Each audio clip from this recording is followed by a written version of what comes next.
Codex, Paraxis. Shaialat.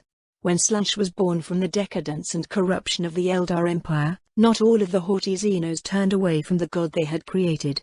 A few, the most debased and twisted, embraced this new divinity, and were reshaped in its image. Some of these Chaos Elders would become the Xenos overlords that the Great Crusade would defeat in Paraxis, so transformed that identifying them as Elders was impossible. They ruled over the descendants of unlucky human colonists, who had ended up in the Paraxis system due to some trick of the warp. Whether this was a coincidence or the result of some dream of Slunch before his complete awakening, none but the Dark Prince himself, and perhaps some of his rivals in the Great Game, know for certain. During the Great Crusade, they were exterminated by the 13th Legion, and the people they had oppressed for so long were freed, although many had to be put out of their misery, so twisted had been their bodies and minds. By order of the Emperor, all record of the aliens was erased, and they were only referenced as the overlords in Paraxis chronicles. In time, only the veteran Space Marines who had taken part in the campaign remembered anything of the monstrous Xenos they had faced, and those would all perish in the first days of the Horus Heresy, slain by the treacherous sons of Lorga in the opening salvos of the Battle of Calth. For decades, the true nature of the overlords of Paraxis was forgotten, nothing more than a tale used by parents to frighten their children, the only traces remaining of their existence a few relics and ruins that had escaped the attention of the Imperium. Now, through genecraft and sorcery, the Forsaken Sons have managed to resurrect this extinct branch of the Eldar family from the corpse of a long-dead Xenos called the Ancestor amongst those of the Forsaken Sons who know of such things. Calling themselves the Shaialat, or Children of Hell, they are the reborn scions of she who thirsts, remembering all that happened in their previous lives and eager for more. Their alliance with the Forsaken Sons is an uneasy one, as they see themselves superior to the upstart Monkey, but at the same time know all too well their power and the debt they owe to them. In return for their service, Archon gave them the city of Nlimos, sending them at the head of all Slayer-Ineshi forces under his command. The Shaialat appear similar to the Elders they once were, dressed in robes or armor of alien but beautiful and elaborate design. Yet this is only a superficial likeness, and any who gaze upon them for even an instant know, deep within his heart, that something is terribly wrong with the pale humanoid he beholds. Their movements are not in synchronization with the rest of the world around them, their faces are too pale to be those of a truly living being, and their smiles impossible wide, revealing too many teeth to be contained within their thin jaws. This aura causes discomfort amongst even their own allies, touched by the dark gods themselves as they may be. Those who do not follow the ruinous paths, however, feel only hatred at the sight of the Shaialat, a deep, unrelenting urge to kill them that surpass any instinct for self-preservation as their very nature rebels against the abomination standing before them. It is only the touch of chaos, and the fact that they already have turned their back on their species, that allow the Forsaken Sons and their followers to tolerate the presence of the reborn Xenos. In truth, the essences of the Shaialat have been irredeemably altered by their devotion to Slunch in their time in the Sea of Souls, making them into existences between mortals and demons. Their cruelty is beyond even that of the infamous Corsair Lords of Camorra, and the only limit to their evil is that imposed by their self-preservation instincts. They know that, should their black souls return to she who thirsts in anything less than a most glorious and sensational demise, their goddess will punish them beyond even their darkest nightmares. That knowledge, and the gaping hole in their souls slowly draining them of their anima, push them to torment and slay those weaker than themselves in order to taste sensations that have been denied to them for far too long. Warrior. Most of the Shaialat resurrected by the Forsaken Sons are warriors, but there are no rank-and-file grunts amongst the ranks of this alien elite. Each of them is a champion of Slunch, marked by the youngest god for their depravity during the fall and chosen as worthy of a second existence in the Materium. The youngest of them are hundreds of years old, and have experienced the delights and agonies of Slunch's court in the Sea of Souls for a timeless eternity. Now returned to the world of bone and flesh, they hunger for the true sensations of battle, taken from them since their deaths at the bolters and blades of the Ultramarines. Their bodies, which are still relatively new onto this plane of existence, are still evolving, and though they outwardly resemble normal Eldar, they are all subject to intense mutations that make them faster, stronger, and increase the intensity of every emotion and sensation beyond even the Eldar's usual intensity. They enjoy nothing more than utterly crushing a foe on the battlefield, reveling on their superiority and the heightened sensations running across their flesh. When foes flock to them, Pushed by the impulse to destroy their unnatural and unholy existences, they revel in slaughtering them by the dozen, dancing amongst the carnage like the very demon-nets of their dark patron. Unlike some of their kindred of the Black City of Camorra, the Shailat do not eschew protection. Their own life is the most precious thing to them, and their senses are sharp enough that no layer of armor can truly separate them from the swirling maelstrom of battle. Clad in armor forged of an eldritch metal harvested from secret caches on Paraxis Beta and shaped in the depths of the ruined temple where the bones of the ancestor were found, the Shailat warriors wield a wide array of weapons in battle. Each of them has his own preferred tool of death, but all of them use close combat weapons in order to best savor their kills. Many have scoured the crypts of Paraxis Beta for the relics of their own past lives, but few of these dreadful weapons have survived to this day. Most warriors instead forge new weapons for themselves, or call upon the warp to grant them powerful demon blades, as thirsty for the blood of their victims as their wielders. Regardless of its origins, the weapon of a Shailat warrior is one of a kind, vicious and cruel, created to inflict the maximum of pain on those unfortunate enough to face its master. More often than not, the Shailat poison their blades with concoctions of vile humors and warp-twisted ingredients, taking great pleasure in the agony they can cause with the slightest scratch. In the society of pre-Imperium Paraxis, these Shailat were the leaders and champions of their masters' gene-forged armies, leading tens of thousands of tortured beings into pointless wars over pride and territory. Now, they have fallen far, but know that one day the glories of their past shall be there again, and soon surpassed. They have adapted well to the meritocratic hierarchy of the Forsaken Sons, and seek to prove themselves in the eye of Archon both to show off their superiority and to maintain their alliance with the one responsible for their resurrection, monarchy or not. Their natural pride makes it difficult for them to work with one another, while at the same time thirsting for the blind adoration of the weak-willed cultists that fill the holds of the Hand of Ruin. Most of them fight at the head of a small group of hand-picked humans, choosing those whose appearance and skill they can tolerate.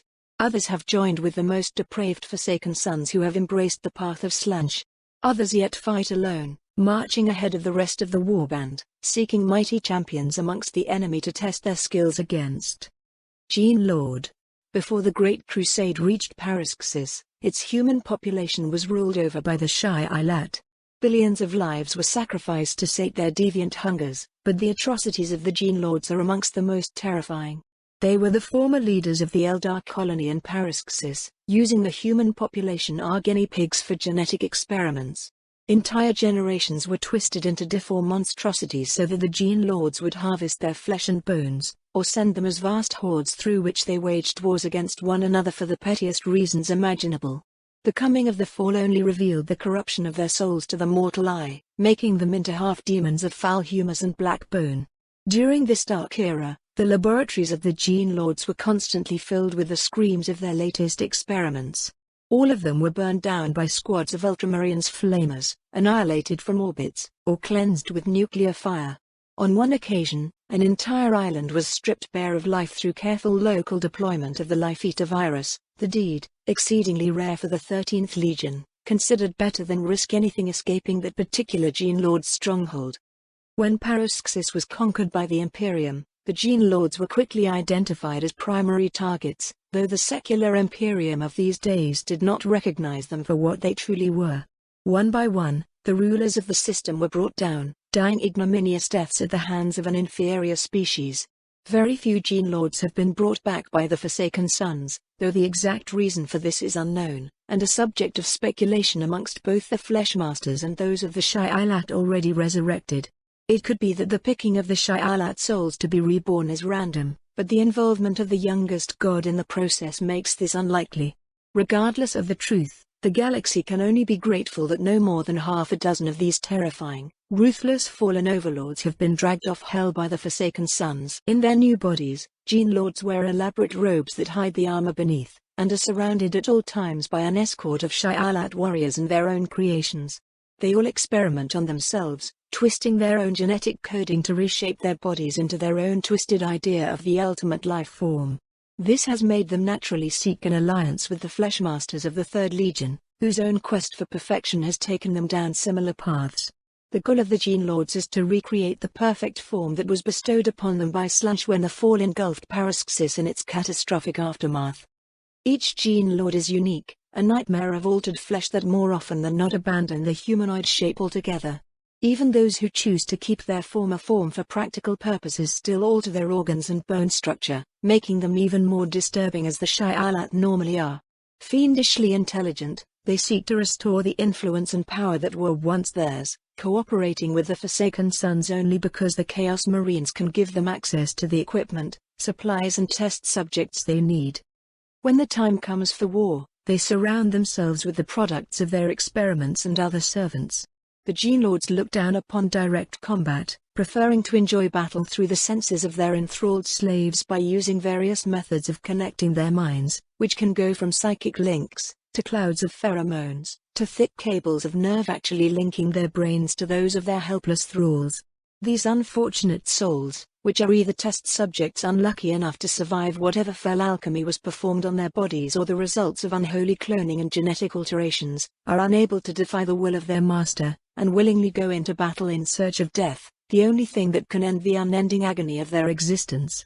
Some especially cruel and depraved Gene Lords, even by the standards of their kin, actually enjoy experiencing death through their link to their creations.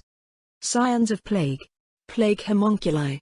Each plague homunculus is born inside the cursed halls of the Palace of Glass, brought into blasphemous existence by the hand of Farad the Reborn himself.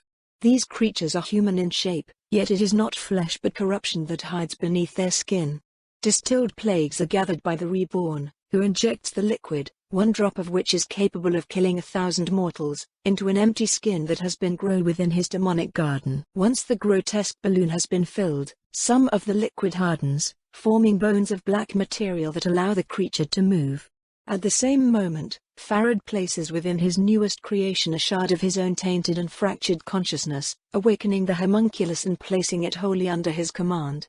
There are no organs nor muscles within a plague homunculus body. It is the movement of their bones and the flow of the liquid imitating a living body that allows them to walk and pass for human.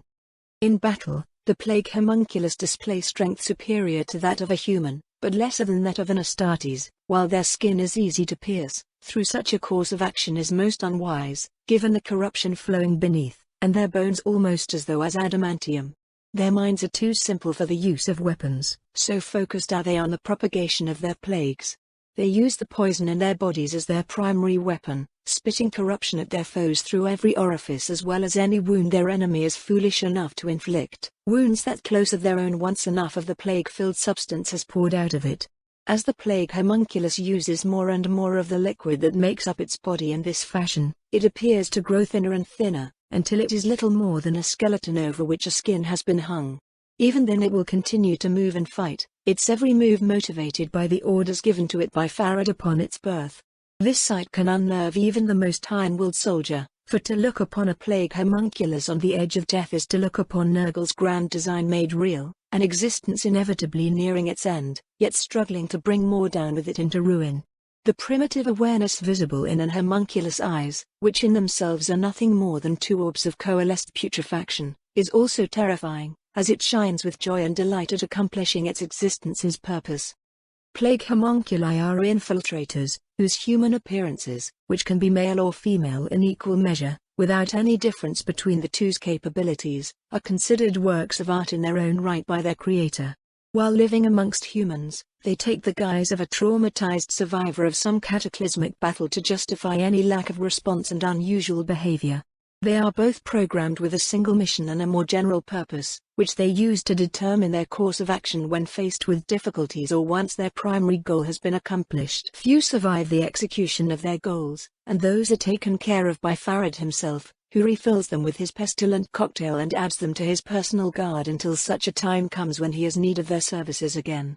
These veterans are even more dangerous than common plague homunculi, for every refill flows them anew with the favor of Nurgle, making their consciousness grows more developed as the corrupt code that Farad implanted within them evolves into more complex forms. Plague-Borne. The disease unleashed upon Hive Talaxorn by Farad's agents was a weaker version of Nurgle's own glorious rot. While it lacks the ability to turn mortal souls into plague-bearers, those lesser minions of Nurgle that labor incessantly in his domain, the plague of Farad's making can twist the living flesh of those who are touched by it into something halfway between mortality and demonhood. Not all those touched by the plague are thus inflicted, only those whose soul present cracks for the corruption to use, or were cultists of Nurgle to begin with, can reach this twisted ascension through Farad's disease. As the infection progresses and the mind of the victim is slowly eroded by fever and hallucinations, the body becomes less and less human, though the mutation remains hidden until the disease has run its course. At the same time, the corruption of the soul progresses, slowly tearing apart the victim's faith in the God Emperor and replacing it with the lies of chaos. When, at last, both body and soul reach their breaking point, the human identity of the plague victim is shattered to pieces and a new Plague-Borne appears. Marks of Nurgle's favor manifest on rotten flesh, new strength fills the ruined body, and the mind of whoever the victim was is replaced by a faithful sign of the Father of Plague. This is not demonic possession, nor is it a complete overwrite of the victim's personality. Some trace of the previous being remain, serving as the foundation for a new consciousness, which care only for the propagation of plague and decay across the universe. To the faithful of the Imperium, the Plague-Borne are the worst of the treacherous damned, for they chose to accept their corruption and welcome it in their soul, instead of embracing death and the Emperor's grace. Since a Plague-Borne is created when the soul of a plague victim accepts Nurgle's touch, they are not wrong in this judgment, though one may argue that since their mind was clouded at the time of their decision, many of them aren't to blame for their damnation. Such concerns, however, are irrelevant once the Plague-Borne is created.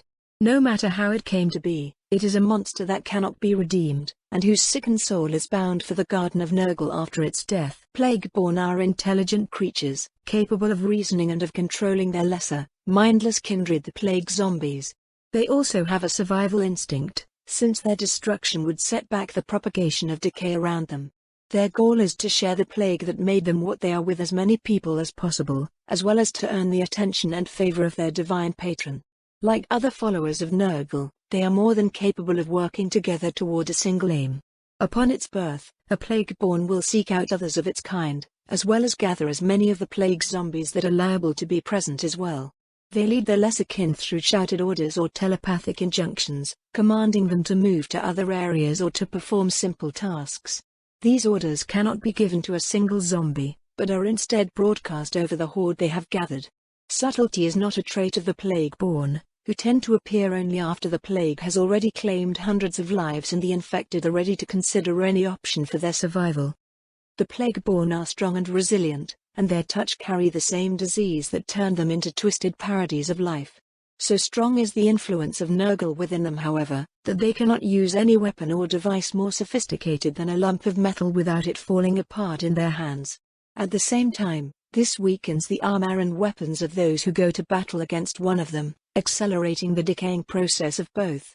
This field of entropy also causes the lairs of the Plague-Borne to turn to ruins mere weeks after their arrival, a process which only gets worse if several of the cursed creatures gather. Plague Zombie. Amongst the millions who were infected by the plague, most fought against death until their dying breath, refusing the embrace of Nurgle and recommending their souls to the Emperor even as they died, some by their own hands as the horror of their condition became too much to bear. By denying the Lord of all in life, they also limited his hold over them in death. Instead of becoming Plague-Borne, their corpses turned into plague zombies, mindless creatures with no reflection in the warp. On the outside, the plague zombies look like corpses in varying states of decay, moving awkwardly and wailing their torment in a disturbing choir.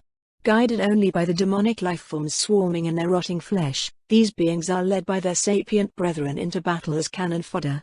They are slow and stupid, but possess strength superior to a normal human and always move in great numbers. Directed by the will of Nurgle, they seek to infect and consume all untainted life in order to spread his blessings, the only thing they are worth for as those who rejected them in life. They do not know fear, do not hesitate to throw themselves in front of overwhelming firepower and never, ever relent in their assault. Survivors from Tarox learned that plague zombies are blind, perceiving the world around them either through sound or, if a psychically gifted sign of the plague god is near, through some kind of warp sense allowing them to detect the untainted souls around them. Without a disciple of Nurgle to guide them, they are not very dangerous, and can easily be destroyed through traps and the use of explosives. Plague zombies move slowly and have difficulties negotiating even the simplest of obstacles, such as stairs or fortified walls. However, Great hordes of them can gather enough momentum to bring down even the hardest fortifications, or form ramps of dead flesh for those coming behind to climb. Since they are only kept moving by the disease coursing in their forms, the only ways to put them down are to burn them to ashes, to blow them to pieces, or to remove the head, either through decapitation or pulverization. This last form of destruction depends on the fact that most of the microscopic demons responsible for the plague are located in the victim's brain, in an attempt to force the mind to accept the touch of Nurgle while the body is still alive.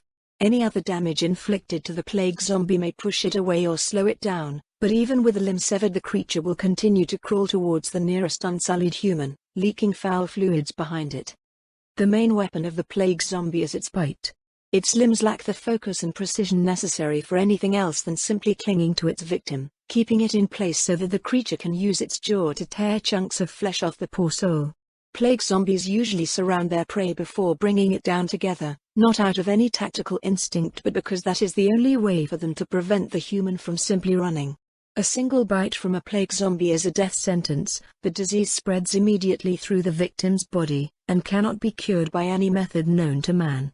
While hygiene, sufficient food and devotion to the god emperor can keep the airborne and warp-borne forms of the infection at bay, nothing short of a bolt to the head can save from such a direct contact with the disease. Astartes are capable of resisting the disease, but even them can be killed if too much of the demonic pathogen finds its way to their bloodstream. However, none of the sons of Calth who fell to the plague zombies rose again as mindless husks, though whether this is due to their superior physiology or the emperor's protection is unknown. Former inmate of Paraxis Gamma. Before the unleashing of the warp storm, Paraxis Gamma was used by the Imperium to put away all the criminal elements in most of the Trebadius sector. The planet had rich reserves of promethium, the source of which was never really identified but is believed to be linked to the past of the Paraxis system under the rule of its Xenos overlords. However, the unstable nature of its soil made it impossible to use conventional methods of extraction. Instead, manual labor was required, incredibly dangerous, health-ravaging manual labor. Several years after the system was integrated to the Imperium, at the time when the taxes started and when the Ultramarines were far away, the governor of Paraxis Alpha and his councillors decided to turn the planet into a penal world, in order to use the prisoners as a workforce. Millions of criminals flocked from the sector, living harsh, short lives in the bowels of the extraction complexes. Regardless of the gravity of their crime, all were sent to the Prometheum pits, the prospect of their sentences and the only thing that gave them hope. But when the heresy began, even that hope was taken away. By the time the warp storm was unleashed by the Forsaken Sons, the inmates of Paraxis Gamma had grown bitter and thirsty for revenge, a quest that would be considered rightful by many, even in the Imperium. The warp storm brought forth the bloodlust of the caged humans, and they rebelled against their cruel overseers. Petty criminals and gang lords alike butchered their guardians and claimed vast sections of the planet before being contained and restarting the territory wars that have always and will always plagued any criminal community. Several months later, as the shambling society they had built was beginning to enter its terminal phase, the chief sorcerer of the Forsaken Sons conducted a ritual that teleported the millions of surviving inmates to the capital world, using the power of the countless demons drawn by the bloodshed. Already changed by the slow descent of the planet into the warp, all of the survivors of Paraxis Gamma have been driven insane by their passage through the warp. This madness takes various forms. Most of the escapees are trapped in full-blown psychosis, attacking everything alive around them with the only exception of the strongest servants of the Blood God. Others can still reason, but are driven by an undying rage that is the motivation behind their every act, no matter the circumstances. They base every decision and choice around the prospect of spilling blood, caring nothing for morality or their own survival, only the number of skulls and gallons of vitae they can offer to the Blood God. These marked mortals can hardly be controlled, but those high in the favor of the Dark Gods can herd them in the general direction of the enemy. Those bearing the mark of Khorne are especially capable at commanding them, but since they are generally as bloodthirsty as the inmates, it serves little purpose in a tactical sense. They are armed with whatever equipment they looted from the corpses of those they killed. Most prefer close combat weapon, as this is the favorite way of Khorne, but those who manage to retain a modicum of sanity can use ranged weapons as well, with a preference for plasma weapons, flamers and other tools of war with little regard for the safety of the user. The most frenzied and the weakest inmates died soon after the teleport. In the final battle for Paraxis, only the most cunning or ruthless were present, gathered by the agents of the Forsaken Sons as a powerful host fighting for the glory of the Blood God. Demon Vessel. When Arsim, Lord of the Coven, warped the penal population of Paraxis Gamma to the Prime World, he had to bind 1,000 of them with the demons hovering around the planet. These Neverborn were lowly spirits of bloodlust and violence, birthed by the prisoner's revolt or drawn to it. For weeks, they had fed on the carnage, and though most of their power was expended when they aided the sorcerer in his spell, only the strongest managed to claim one of the consecrated vessels for themselves. Immediately consuming the soul of the wretched mortals, the demons have since reshaped the bodies of their hosts to best serve them in the pursuit of their dark appetites. Those demons who belong to the legions of the Bloodletters sport the horns of their kin, while the more varied Neverborn alter the flesh of their host in whatever fashion best reflect the particular madness that gave them birth. Blades of bone emerge from blood-red limbs, and thick hide covers most of the exposed flesh. By the time of the final battle for Paraxis, very few of these demon hosts remained. Most had been destroyed, either by the Loyalists or by the Forsaken Sons themselves. Others had simply burned through their bodies, reducing them to dust or twisting, mutated messes. Despite the power they could call from the warp storm, others yet were banished back into the Empyrean when careless use of their powers drained them of energy. The few surviving ones were the strongest and the most cunning, much like the mortals that had come to Paraxis with them. Hunted and captured by the Forsaken Sons, they were bound by the sorcerers of the Coven and used as powerful but unreliable weapons, as likely to slaughter the foe as to turn on the sorcerer responsible for their perceived enslavement.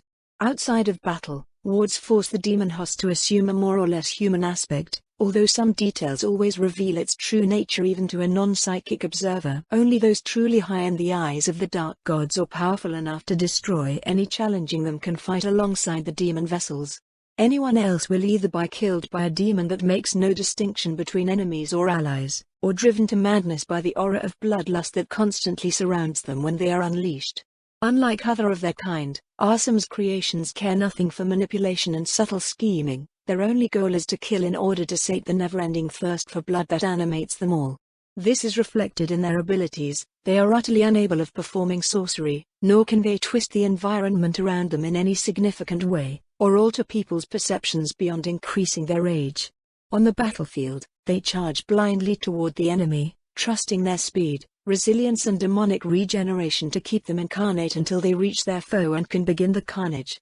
While they excel in the slaughter of weak prey, and can empty a trench of mortal soldiers in a handful of seconds, Astartes can match them in strength and speed, and sufficient firepower, like a las cannon or plasma weapons, can inflict enough damage to their incarnated bodies to shatter their link to the material plane and cast them back into the warp. As they did before the bargain that allowed them into the materium, the demon vessels grow stronger on bloodshed. The energy they gain from inflicting death or being around it can greatly enhance their powers, but this boost is only temporary, and fades almost as soon as the battle is over and there are no more enemies, or allies too weak to defend, to slay. The Forsaken Sons thus mainly use the demon vessels against inferior enemies, hoping that by the time elite forces arrive the demon hosts will have grown strong enough from the slaughter. Unbound. During the Exodus, the Astartes aboard the Hand of Ruin took considerable casualties. Of the thousands of warriors rescued from the Siege of Terror by the commander of the Sons of Horus, barely more than 1,000 survived.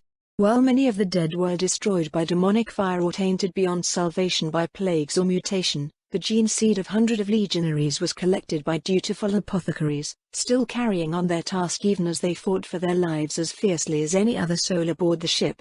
These priceless organs were stored in one of the vessel's best defended rooms, for they contained the Warband's hope for the future. After the conquest of the Mueller system, Archon commanded the apothecaries amongst the Forsaken Sons, who had renamed themselves the Fleshmasters, to begin the process of creating a new generation of Astartes.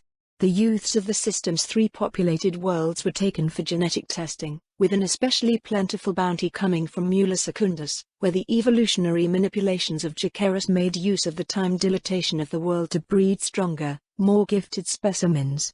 Several thousands of these innocents were taken from their families and submitted to merciless training and testing. Those who survived both were implanted with the organs that would transform them into Astartes, and buried within life-preserving caskets while the transformations took root in their flesh. Through warpcraft and genetic manipulation, the time required to transform these boys into transhuman warriors was drastically diminished. After several months of agonizing transformation, the first Unbound emerged from the Fleshmaster's laboratories, ready and eager for war.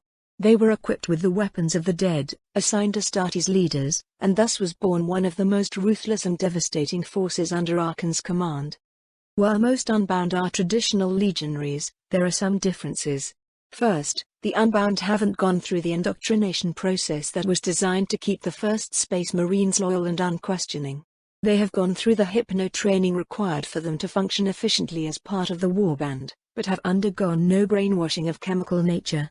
The ways by which Archon's servants ensured the loyalty of their creations are far more subtle. During their transformation, the Unbound relived some of the memories of the warrior whose gene seed was implanted within them, as well as collected and edited recollections from still living members of the Forsaken Sons.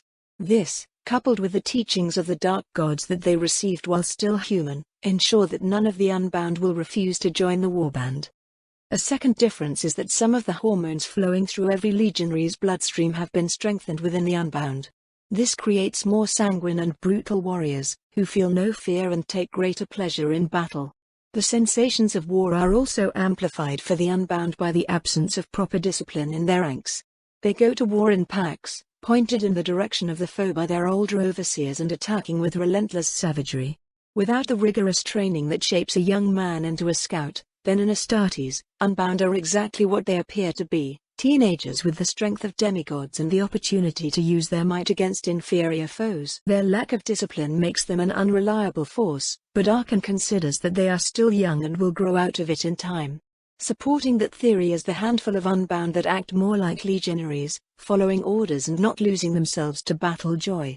These are often pack leaders, imposing their will over a group of their kindred through sheer strength and cunning, as well as through the superior weaponry that is entrusted to them by the Forsaken Sons armorers. The Unbound who were taken from Mula Secundus often display unique characteristics, resulting from the cultivation of their bloodlines by Jacaerus. Heightened senses, strength and resilience accrued are only the most visible of these talents, with some of them having been lost to the inevitable randomness of genetics or erased by the ascension of their carriers. For those who retain the gifts that enabled them to survive on the lightless world, these peaks are an edge that can allow them to similarly thrive in their new environment. Still, the Fleshmasters are curious, and observe their creations on every battlefield where they are deployed, looking for flaws to correct in the next generation, one that will be even deadlier than the current one. Half-breeds. The secrets of the Emperor's great genetic project have, ever since the beginning of the Great Crusade, been a source of endless curiosity despite all the risks involved in even the slightest research. Apart from the master of mankind himself, the adepts that worked alongside him to create the Primarchs and the first Astartes, and the apothecaries that are tasked with preserving this genetic legacy, almost none in the Imperium or beyond have the tiniest ideas of just what the Space Marines and their godlike fathers really are. During the heresy, many sought to unlock the mystery of Astartes genetics, and while few managed anything beyond the creation of deformed monsters, there was one legion that accomplished something none would have believed possible, the creation of the half-breeds, being standing between Homo sapiens and Homo Astartes on the evolutionary coil. It is unknown if the Alpha Legion already possessed the secret of partially transforming the DNA of human agents into that of Space Marines before they turned against the Emperor. There were many rumors about the 20th operatives, but as with many things about this legion, the truth remains obscured. Even when the apothecaries among the Forsaken Sons that hailed from Alpharius' bloodline revealed the secrets of hybridization, they either didn't know when that knowledge had first been discovered or refused to tell. Regardless, the Fleshmasters were delighted at this new avenue of research, and many of them began to study it and try to adapt it to the rest of the Astartes bloodlines. They used prisoners from the Mula system and samples from the vast stocks of gene seed aboard the Hand of Ruin for their experiments, perfecting the process a little more with each catastrophic failure and half-baked success until they could reliably turn a human being into what is now called a half-breed, with various degrees of scorn from the true Astartes and terrified respect from the pure strain humans. Even now, those who undergo the surgical and genetic modifications have only a 50% chance of surviving it at best. Despite these risks, many volunteer for the procedure, eager to share the transhuman power of their masters, even if it is only a fraction of it. In most cases, it is difficult to tell a half-breed from a human, which is precisely the purpose behind their original creation by the Alpha Legion.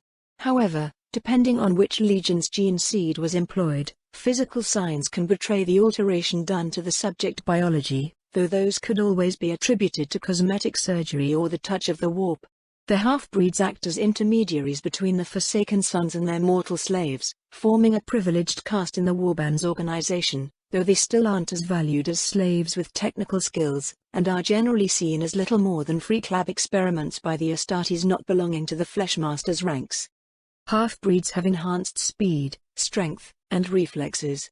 They also display the physical traits of the Legion's gene seed, such as white hair for those carrying 3rd Legion's blood or black eyes and pale skin in the case of the 8th. It has been noted that they tend to have character traits as well, but whether this is due to the gene seed altering their brains or to a pre-existing compatibility with such behavior is still unknown. The gene seed of the Emperor's children creates self-serving men and women who can more easily gather servants around them and lead them into battle, while Iron Warrior's blood makes them more taciturn and intellectually oriented. Other legions also produce specific effects, though not even the Fleshmasters have tried to use 14th Legion's gene seed in these experiments. What passes for a progenoid gland in a plague marine is a nest of corruption and disease, and, by order of Archon himself, using them in the Hall of Asclepius is strictly forbidden. Breakers of Tarox.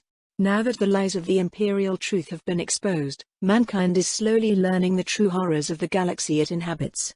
One of those lessons is that the warp changes all things, not just according to the random whims of its gods, but following the inner nature of those who are exposed to its mutagenous touch.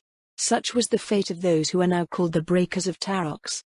Before the warp storm engulfed Paraxis, Legionaries Tarox was a captain of the planetary defense forces, leading 100 men in battle against the various threats to the planet, and in those days, with the heresy still recent and the galaxy-wide scouring ongoing, there were a lot of such things. He and his men were deployed on more than one occasion against pirates, rebels, and the occasional Xenos opportunist, but most of their battles were waged against the very people they were sworn to protect. Despite the Emperor's final victory against the traitors, fear and confusion was still rife across the Imperium, and many were unable to cope with the new reality they found themselves in, where angels could fall and demons were real. The first time Tarox was called upon to suppress an apocalyptic cult in Santorius, he did all he could to avoid civilian casualties, but he and his men were soon surrounded by frenzied fanatics crying out for the ritual suicide of all mankind. He ordered them to open fire, slaughtering thousands and unwillingly marking his soul in the eyes of corn. The event left a bitter taste in Tarox's mouth, but before he could deal with it, the warp storm unleashed by the Forsaken Sons dragged the Paraxis system halfway into the Empyrean, and the duties of the PDF began even darker. As they had proved their ability to deal with such matters, Tarox and his men were sent to suppress the other cults and panicked mobs that arose with the coming of the storm, killing civilians and heretics alike by the thousand. With the skies filled with the power of chaos, this had consequences beyond the raving of their consciences.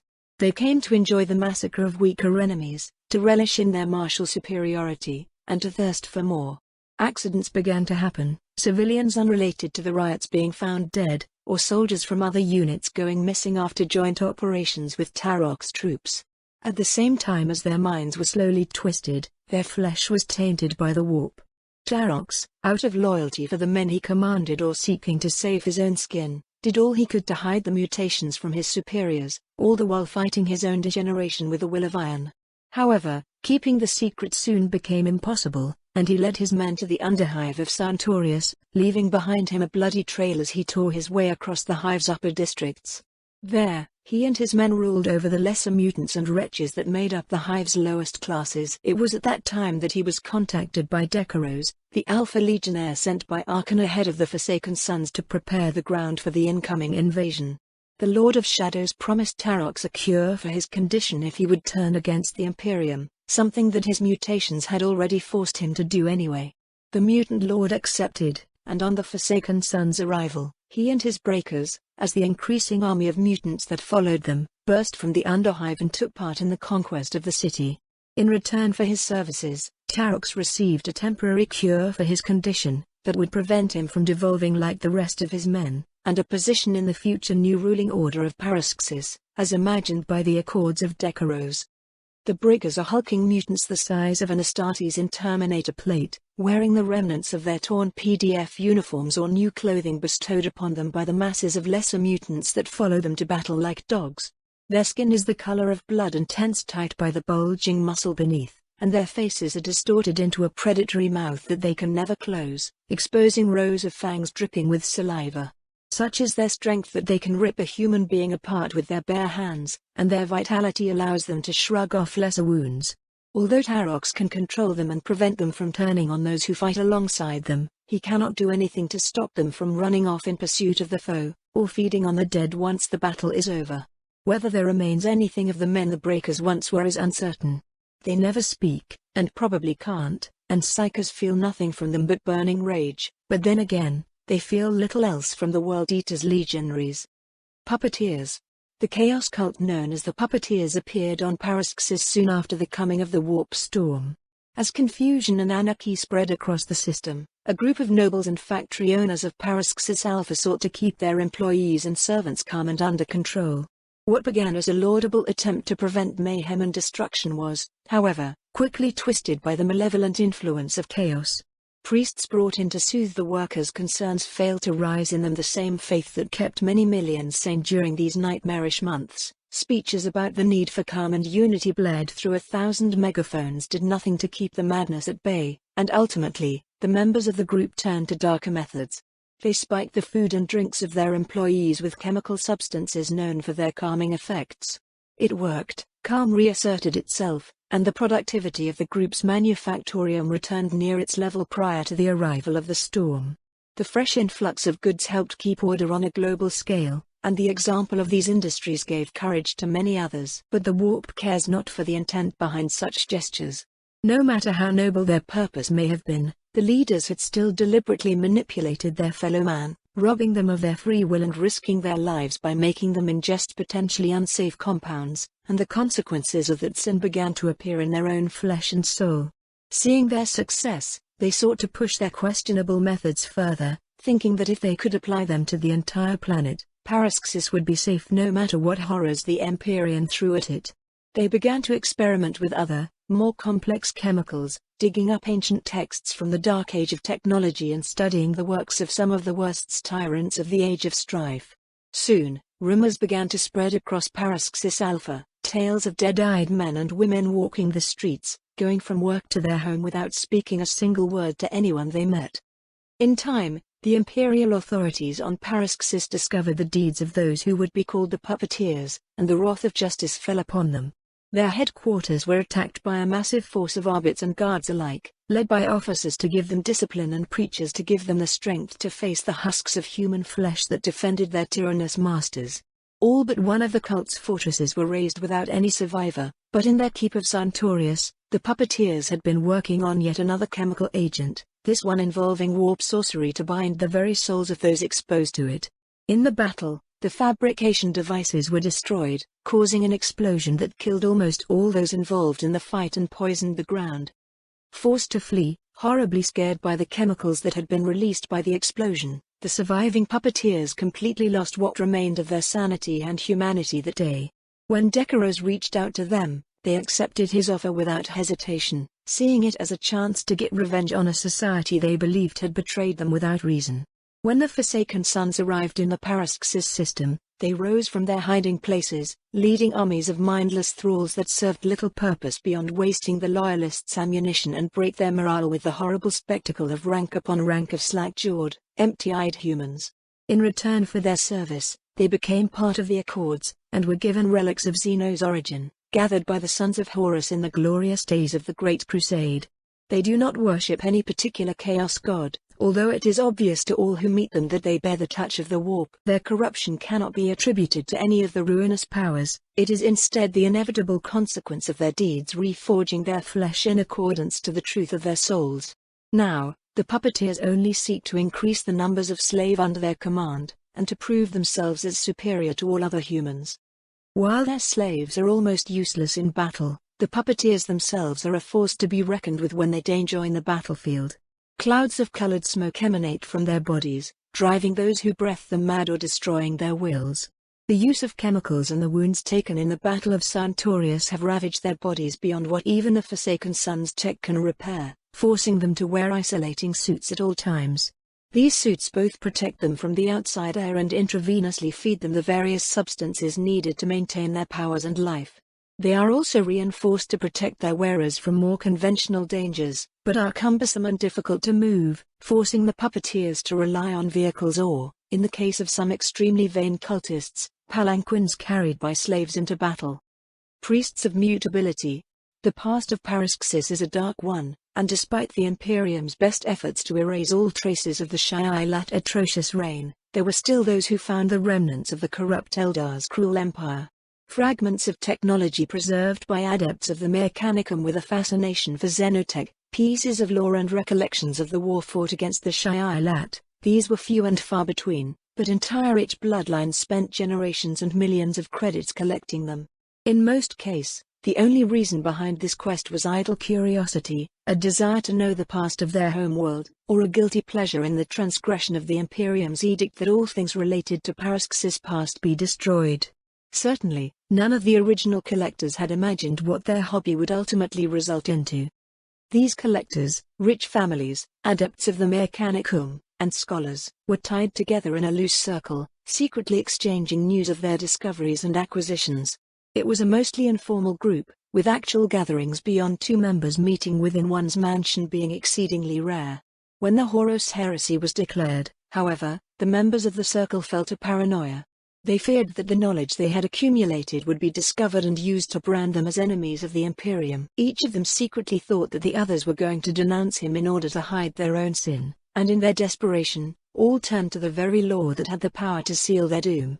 No mortal power or influence could save them from death if their crime was discovered, not with the climate of suspicion that permeated all of the galaxy in these darkest of days.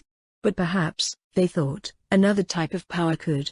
If they could master the secrets of the Xenos breed that had once ruled Paraxis, and use it in defense of the Imperium, then surely their crime would be forgiven. Calling upon those of their brethren they yet trusted, they formed small groups of researchers, and began experimenting with the knowledge gathered by their forebears and themselves over more than a century. But the secrets the collectors had gathered were those of the Shi'alat gene lords. There had been a reason why the Imperium had decided to eradicate even the memory of these foul alien overlords. The lore the collectors possessed was fragmentary, but it still bore the mark of their evil, and as the light of the imperial truth faded and older, darker truths reclaimed their hold over reality. The mark of chaos spread to those who carelessly handled that which it had spawned. However, Slunch had neither time nor concern for those humans dabbling in the secret arts of his dead children, and it was another god that saw the experiments and decided that these foolish mortals could be of use. Xeonch, the architect of fate and god of change, marked the collectors as his own, and by the time the warp storm had arrived they were already more cultists than misguided loyalists.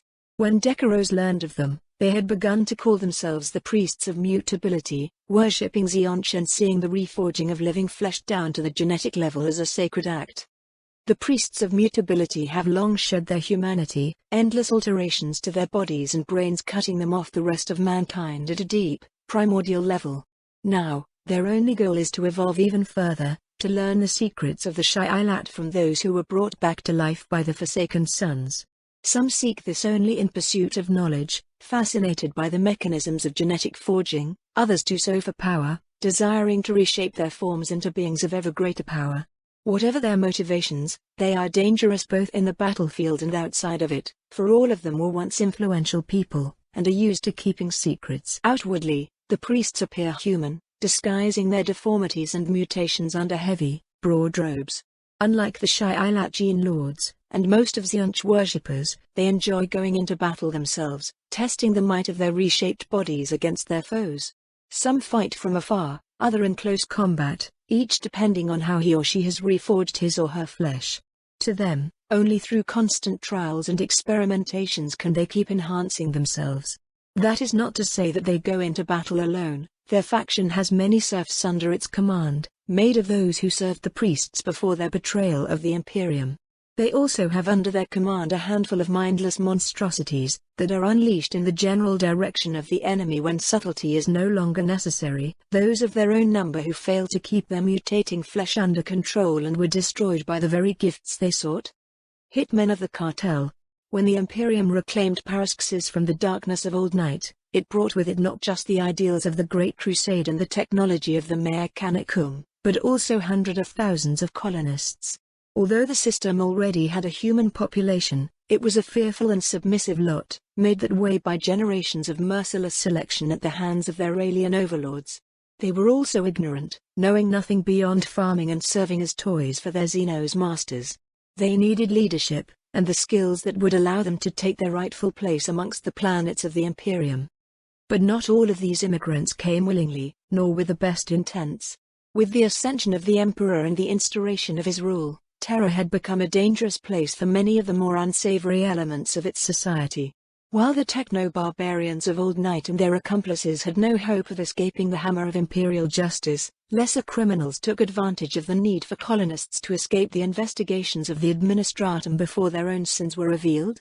Pooling together their resources, several such families came to Paraxis, and took advantage of the planet's state to build a true empire of crime, the Cartel. For decades, the Cartel ruled Paraxis' underworld. Its masters grew rich on the traffic of drugs and forbidden relics, taking refuge in the shadows cast by the Emperor's light. They took great care to remain hidden from the eyes of Paraxis' governing body, restraining their activities to the underhives, the dark alleys and the private domains of rich and debased patrons. While the Great Crusade was an age of illumination and progress, there were many who were discontent with its new reign of law, desiring to continue indulging in the now forbidden pleasures and superiority their foresires had enjoyed. The Cartel gave them the opportunity to taste these things, for a steep price. Bordellos and drug houses were hidden and supplied by networks of professional criminals who had never known any other life, many of them raised from birth by the Cartel. Then came the heresy, and the Cartel found itself divided, not along lines of loyalty to the Imperium, for criminals had little interest in whatever side won the war, but of more personal allegiance. Various crime lords sought to take command of the Cartel for themselves, disposing of their peers and ruling unopposed. This gang wars lasted for all of the heresy, causing much chaos and confusion across Paraxis, until at last one victor emerged, now the master of a hollowed-out Cartel, almost bled dry by intern conflict. It was only with the help of Decaros that this individual was able to maintain the Cartel's influence and rise to become one of the faction lords of the new order preached by the Lord of Shadows. Spread across the entire system, the Cartel had several hundred hitmen at its disposal. Although many of them died since the coming of the Warp Storm, or refused to join the Forsaken Sons and had to be disposed of, there remain enough of them to make the Lord of the Cartel a significant threat, and all of them are remorseless killers, who have proven their new allegiance to the traitor Marines by taking part in the fall of Santorius. These individuals have no habit of working together in large groups, and are ill-suited to take part in open warfare, but they are skilled infiltrators and can serve as scouts for the other forces on their side. They use varied weapons, depending on their training, habits and personal preferences. Those who used poison and other subtle methods, however, have found themselves ill-adapted to survive in the new chaotic state of Paraxis, and have either changed their ways or met unseemly ends. Now, the hitmen of the Cartel either shoot their targets from afar using sniper rifles, or stab them in the heart or brain up close using specially crafted blades. WIDS. Ever since mankind first became self-aware, there have been those amongst its ranks blessed with the ability to wield the power of the warp. These individuals, capable of seeing and reaching beyond the veil of reality, have known many fates across the centuries, hunted down and burned at the stake, enslaved by powerful warlords, consumed from within by uncontrolled gifts, or, in a few rare cases, ruling over those without psychic talents with unchallenged might. There are many names for the psychically awakened: witches, sorcerers, shamans, abominations, psychers, WIDs. Although most humans use them to describe the same, to those with some knowledge of the art, each of these titles carries a subtle nuance in how the practitioner approaches his work.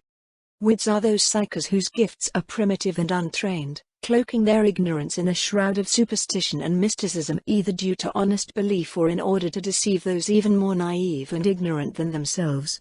Without the rigorous training of an imperial-bound psyker, they lack the subtlety and nuance to truly weave the warp, and are instead limited to the most brute applications of psychic power, to push, to burn, to tear.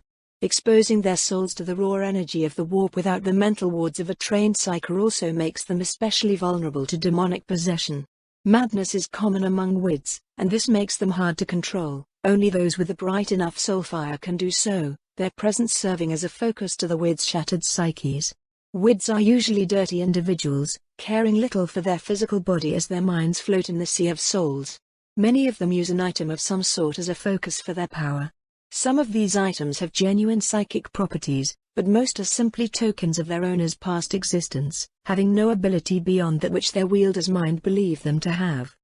Unlike most types of psykers, who usually possess their powers from birth, Wids can appear at any age. When a soul is exposed to the warp, it is either consumed by it, does all it can to forget the experience, or open to it, thus becoming a word. Thus it was that when the warp storm engulfed Paraxis, hundreds of wild psykers appeared on the planet. Driven mad by the hellish visions carried by the storm, most of these cursed souls either killed themselves or were destroyed by the Imperial forces. However, in the confusion, many escaped the witch hunts and took refuge in their respective hive slums. It was there that they felt a calling, pulsing at the edge of their tormented minds, driving them towards Antorius. There, whispered the voices that haunted their every moment, they would find salvation. There, they would find a purpose. And there, they found the prophet in rags. Even amongst the Forsaken Sons, none know the prophet's origins beyond that he is a human male of great psychic power. Decaros himself, who recruited the prophet as one of the first members of his cabal of cultists and rebels, was unable to unearth any detail. What is known is that he first appeared soon after the arrival of the warp storm, and reached out with his mind to those who shared his gift. In his lair, he bounded the feral psykers to his will, altering their very souls so that they would obey him, in a fashion not entirely dissimilar to the process by which Imperial psykers are linked with the Emperor himself and Terra. At the time of the arrival, the Wids allied with other cultist groups, lending their psychic abilities to the mundane forces under the Forsaken Sons' command. Under the leadership of the prophet in rags, dozens of Wids came together, and pooled their piecemeal knowledge of the warp. They formed circles, linking their minds to share their strength and mental resistance. These circles usually comprise between 5 and 10 Wids, and the connection between them is strong enough that it is frequent for one of them to finish another's sentence. Sorcerers of the Forsaken Sons Coven have theorized that these circles are actually slowly merging together, becoming one single entity sharing several bodies at once. Several circles have already been marked to be brought back aboard the Hand of Ruin, so that the sorcerers can observe them for a longer period of time than the Warband plans to remain on Paraxis. Techno horrors of the Tenebrae Lex. The warp is infinite.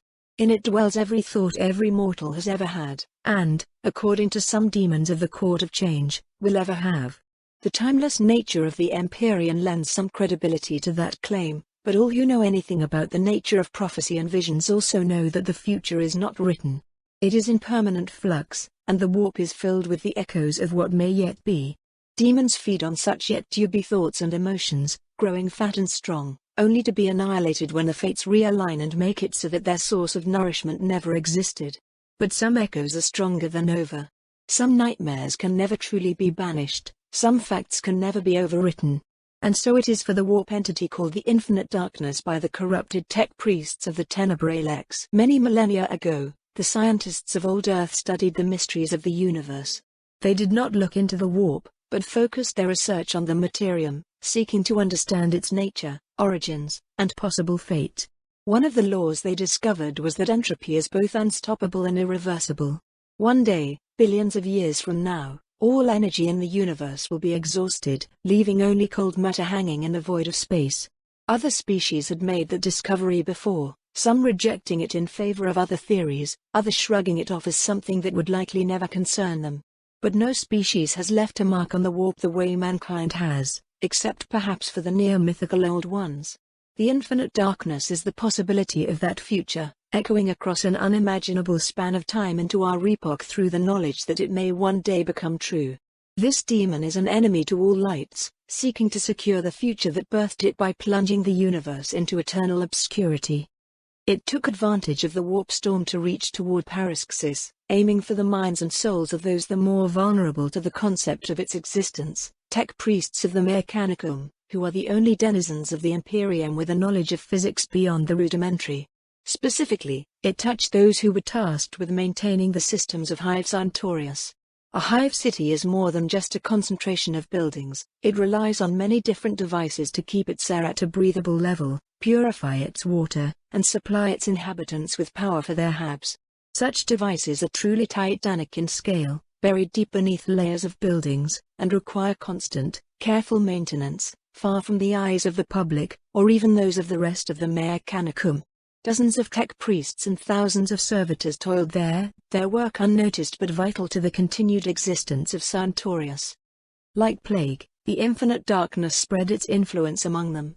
It turned their augmetics against them, altering the flux of chemicals and electrical signals of their brains, driving them to madness. Once the priests' minds were lost, their bodies began to change too, and open war was declared between the newly formed Tenebrae Lex and their former brethren. For months the two factions battled, while the surface world knew nothing of the underground war. Ultimately, it was the corrupted who won, with the help of the Lord of Shadows. Now, the Tenebrae Lex rules over the depths of Santorius, praising their otherworldly master and plotting to plunge the whole world into physical and moral darkness. Although they do not appear to be much different from traditional signs of Mars, beyond the sigils on their robes, there is nothing human left in the former tech priests, which are now called techno-horrors by those who know of their existence. Their souls have been consumed by the dark power that brought them to ruin, replaced by an inexhaustible hatred for the universe as it is now. When someone looks under their hood, he can only see pure, absolute darkness, not because there is nothing there, or of some trick, but because his very soul rebels against what his eyes are seeing. In battle, the techno-horrors can turn their enemies' equipment and even augment limbs against them, and broadcast a constant stream of scrap code and demonic screams that render any vox unusable. They lead packs of altered servitors, having used the mind-wiped slaves as receptacles for bound demons, lesser shards of their own patron. Their presence unnerves even those who serve the ruinous powers, for though the infinite darkness is but a weakling wraith compared to the might of the dark gods, its ultimate end is anathema to chaos itself. Children of Woe. When the Fleshmasters were first formally assembled, they were given a single order by Archon. The Awakened One commanded the former apothecaries to investigate all the avenues of research, regardless of their morality, and to bring him the weapons he would need to bring victory to the Forsaken Sons. All of them took this command at heart, but none such as Paranepher, the creator of the Children of Woe. Once belonging to the 15th Legion, Paranepher attempted to recreate the Emperor's greatest genetic project, the creation of the Primarchs. However, even the son of Magnus knew his limits, and rather than seeking in vain to emulate the results of the Master of Mankind, he instead decided to combine the power of chaos with what he knew of the Primarchs to create monsters cast in their images, the Children of Woe. To avoid being slain by one of his own brothers, Paranepher limited his research to the genetic material of loyal Primarchs, acquired at great personal cost from the other Fleshmasters in the Warband. Even then, he worked mostly in secret, only sharing the truth of his work with a handful of brothers, and not even with Archon, though he suspected that the Lord of the Forsaken Sons knew anyway. What he managed to create were ignoble parodies of the noble Primarchs, reflections of their grandeur in the warped mirror of chaos. Only a handful of these creatures exist, the result of many more dying horrible deaths during their growth in cloning tanks.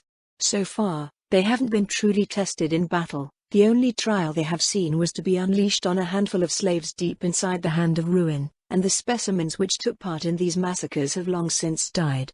Now, as the battle for Paraxis comes to its climax, their maker is preparing to unleash them upon the defenders of the last city standing against the tide of chaos. Unlike others of the Forsaken Sons' feral allies, however, the Children of Woe are completely mindless, and cannot be controlled, only pushed in the direction of the enemy while everything valuable is pulled out of their path. They are haunted creatures, their blood carrying the memories of their originals, but as twisted as their flesh. Only when asleep in their containment pods, heavily warded against the warp's willful touch, can they know a measure of peace. Their every waking moment is a nightmare from which there is no escape, for their very existence is the horror they seek deliverance from. The name of the Children of Woe is a calculated, deliberate insult toward loyalist Astartes. When looking upon them, anyone carrying the blood of the Primarchs feels a sensation of kinship, no matter how horribly deformed they are. Since almost all of the Astartes currently living have, at some point in their lives, beheld one of the 20 Primarchs, they also recognize them as what they are, hideous parodies of their foresires, twisted by the dark powers they fought all of their lives. Most traitor Marines laugh at the spectacle, their hateful hearts taking a dark joy at the desecration, while those whose heart have remained true feel only fury and repulsion. Those few renegades whose dying conscience stirs against such blasphemy have no choice but to accept it, and see it as nothing more than one more weapon in their war against the Imperium. On the field of battle, the children aren't even a shadow of the Primarch's glorious might. There was more to the prowess of the Emperor's sons than strong flesh and genius mind. Each of them was an avatar of martial apotheosis, distilled into a mortal frame by the master of mankind. Nevertheless, the clones are still a threat to be reckoned with. Unable to use weapons, they can use their inhuman strength to tear even a space marine asunder, and their fluctuating genetics grant them abilities that change from one moment to the next.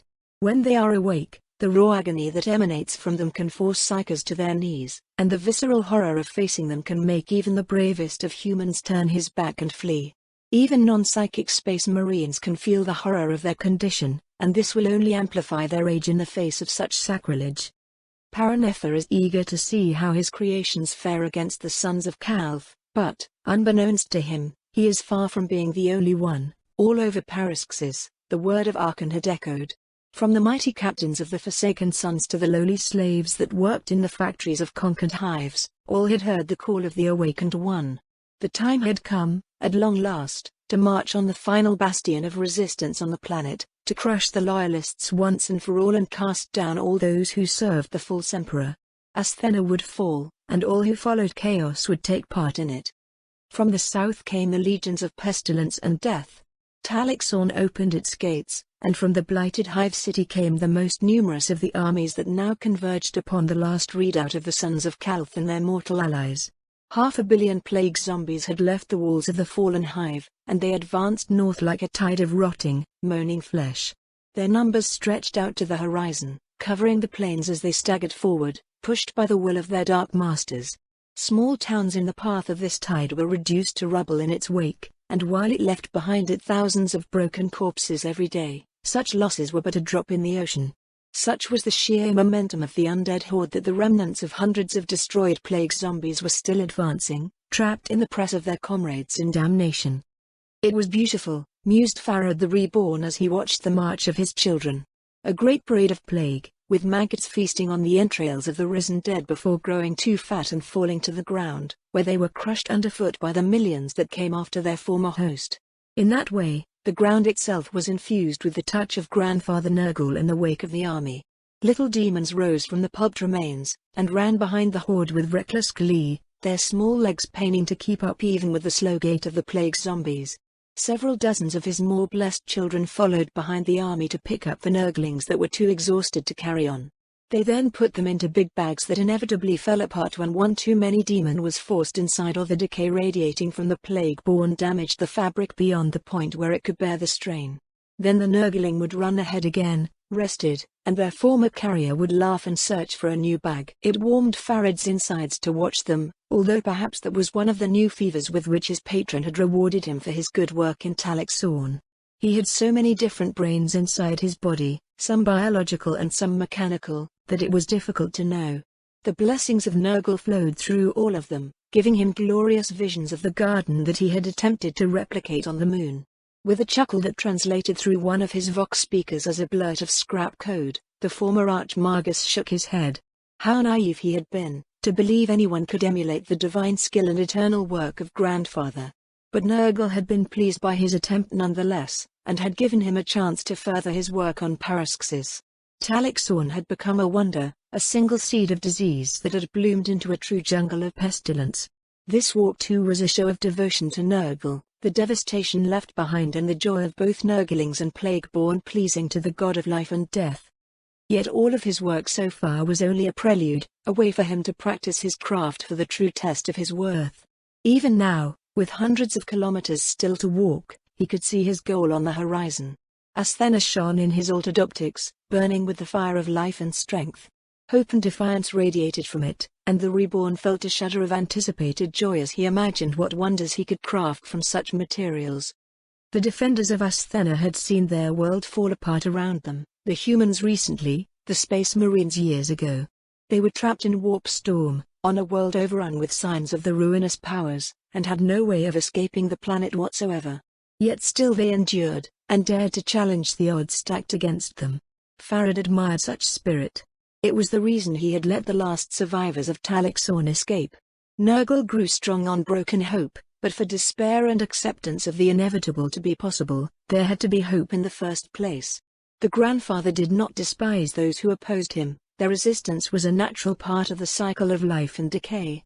Indeed, the more one fought against Nurgle's embrace before finally surrendering and accepting his love, the higher one was placed in his esteem. Strength was valued in Nurgle's court, though nowhere near as much as it was in the ranks of the other Dark God servants, and those who endured the longest had proved their strength better than anyone else. Farad knew this, just as he knew that none were higher in Nurgle's favor than grumpy, broody Mortarion himself, who had defied grandfather's will for him and his sons for decades. In his case, the Reborn had been saved by Nurgle, brought back from oblivion and then gifted with a new understanding of reality when he had despaired after the loss of his first garden. For this, he would repay his god 1,000-fold, no matter what obstacles were put in his way. With his army, Farad would crack open the walls of Asthena and bring the blessings of Nurgle to those who cowered behind them. Their defiance would wither, they would join the children of the Plague God, and something wonderful would be created as a result. The Reborn laughed at the prospect, the sound causing cracks to appear on the rock upon which he stood, and began to climb down to join the advancing army once more. He walked behind the tide of plague zombies and the Nurgling gathering Plague-Borne, with the most valuable forces under his command. Warriors of the Death Guard escorted several towering war machines, dragged along by packs of undead leashed to them and urged forward by the command of the Plague-Borne standing on the devices. There were 7 of the engines in all, each built by servants of techno-adept Mercurian on the other side of the ocean and brought over to help bring down the walls of Asthena. Powerful demons had been bound in the core of these huge cannons, their power fueling the might of their shots and preventing them from falling apart to the entropic aura of the Plague-Borne. Although Farad had denied them the chance to be tested and had little love for the brutal, tasteless weapons, he couldn't possibly have left them behind. Beyond the risk of enraging Archon, something which he still needed to be wary of, it would cost too many plague zombies to simply pile up corpses until the rest of his forces could climb over the walls. 2 circuits in his body suddenly made contact, and a spark of inspiration crackled into existence within one of his corrupted cogitators. Perhaps he could alter the engines, turning the demons imprisoned within to Nurgle's side in the great game? Right now, the bound Neverborn were neutral, mindless spirits of destruction and chaos. If he could alter or persuade them, then he would be able to change the nature of the demon engine's projectiles into something more apt for Nurgle's chosen. The renegade tech priest began to think about this, bending almost all of his considerable intellect to the task, leaving just enough of his mind free to keep walking without slipping in a pool of gore. There was potential in this, he was sure of it. From the corruption of the fallen, Emperor deliver us. From the darkness of the beyond, Emperor shield us.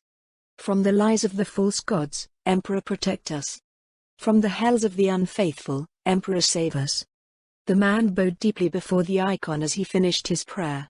Behind him, the 2 other people in the dark room did the same, muttering their own canticles to the master of mankind. Each of the 3 was a survivor from Talaxorn, handpicked by the chapter master Menelaus and the cardinal themselves. They had proven their courage, skill and devotion to the throne in the siege of the Lost Cathedral, and as a reward, they had been given the honor of striking a most powerful blow to the heretics who had taken their city and lives from them. Adrian, the informal leader of the trio, had been a craftsman for the Upper Ever, building and maintaining intricate clocks for the nobility. He had lost his wife and daughter to the plague, but could at least take comfort in the knowledge that they had both been cremated. Their flesh had been purified by fire, so that the adversary could not desecrate their corpses to serve his fell designs. Lucas wasn't so lucky. His 3 brothers had risen from their deathbeds just before they were taken away, and he had seen them tear his parents apart before he had managed to escape. For all that the young worker knew, his kin's bodies were still part of the unholy horde that approached them even now. He had sworn an oath to see the dead of Talaxorn brought to rest, and his hatred for the foul heretics burned brightest of them all.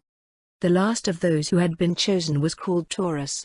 Before the arrival of the warp storm, he had been a promising student of the local Mechanicus, an engineer considered for induction into the ranks of the tech priests. He had confided to Adrian that he had dreamed of seeing Mars, and help restore the glory of the red planet that the arch-traitor and his cohorts had despoiled. That dream would now never come to pass, but Taurus was willing to sacrifice it along with his life to do his duty to the Emperor. For each of them, mused Adrian, the divine master of mankind was the symbol of something different. To the clockworker, he was a holy guardian, shepherding the souls of the faithful and protecting them forevermore in the afterlife. To Lucas, he was an avenging god, acting through his servants to smite the slaves of ruin and burn them in the fire of his wrath. And to Taurus, well, Adrian wasn't sure, but from what he had gathered in their few discussions, the engineer saw the god emperor as a facet of the Omnissiah, the machine god of the Martian cult and source of all machine spirits. Though he was no theologian, Adrian could tell that this view was going to cause some friction in the rest of the Imperium one day, but it wouldn't be his problem. All of them had been explained what was expected of them, what it would do, and what the cost would be. None of them would survive. Indeed, they wouldn't even know if they had actually succeeded. It did not bother them. They were broken men, ghosts that still walked the earth, echoes of lives destroyed by war and still clinging to existence. They had survived more to spite the forces of chaos than any other reason, and a meaningful death was more than they had hoped for. After being briefed, they had been brought by aircraft to this abandoned village that had been called Green Haven by its former occupants, straight in the path of the undead horde.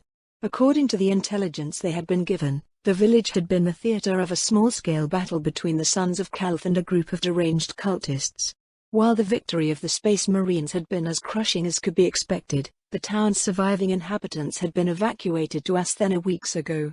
To the outside eye, the Thunderhawk that had brought them here had looked like it was on a typical reconnaissance flight, but nothing could have been further from the truth. More than the three men had left the aircraft in the cover of the night.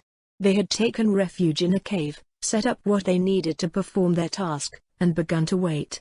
That had been a week ago, and now at last, the seismograph reconfigured by Taurus to detect the advance of the horde had started going off. The apparel was simple but effective. It recorded the vibrations caused by the undead's foot, and the value it indicated increased as more of them entered the ruins of Green Haven. The three watchers stood up from their kneeling position and moved to their stations, eyes fixed on the number displayed by the screen.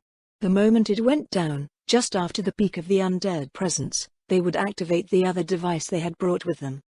Theoretically, one man would have been enough. Even now, the three switches they had to flip could be manipulated by a single person, since the device would only activate once all three were flipped on. And yet, the commanders of the Loyalist resistance had chosen to send 3 people to their death. The decision hadn't been made simply to throw away their lives, but because relying on a single individual in so important a matter would have been far too risked.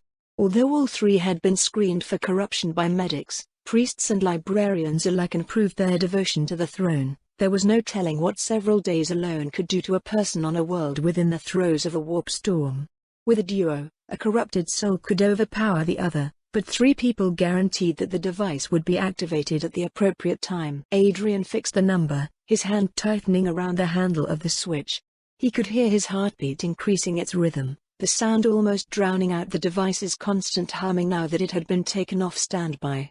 Sweat was flowing down his back as the moment inexorably approached. Despite everything, he was still afraid.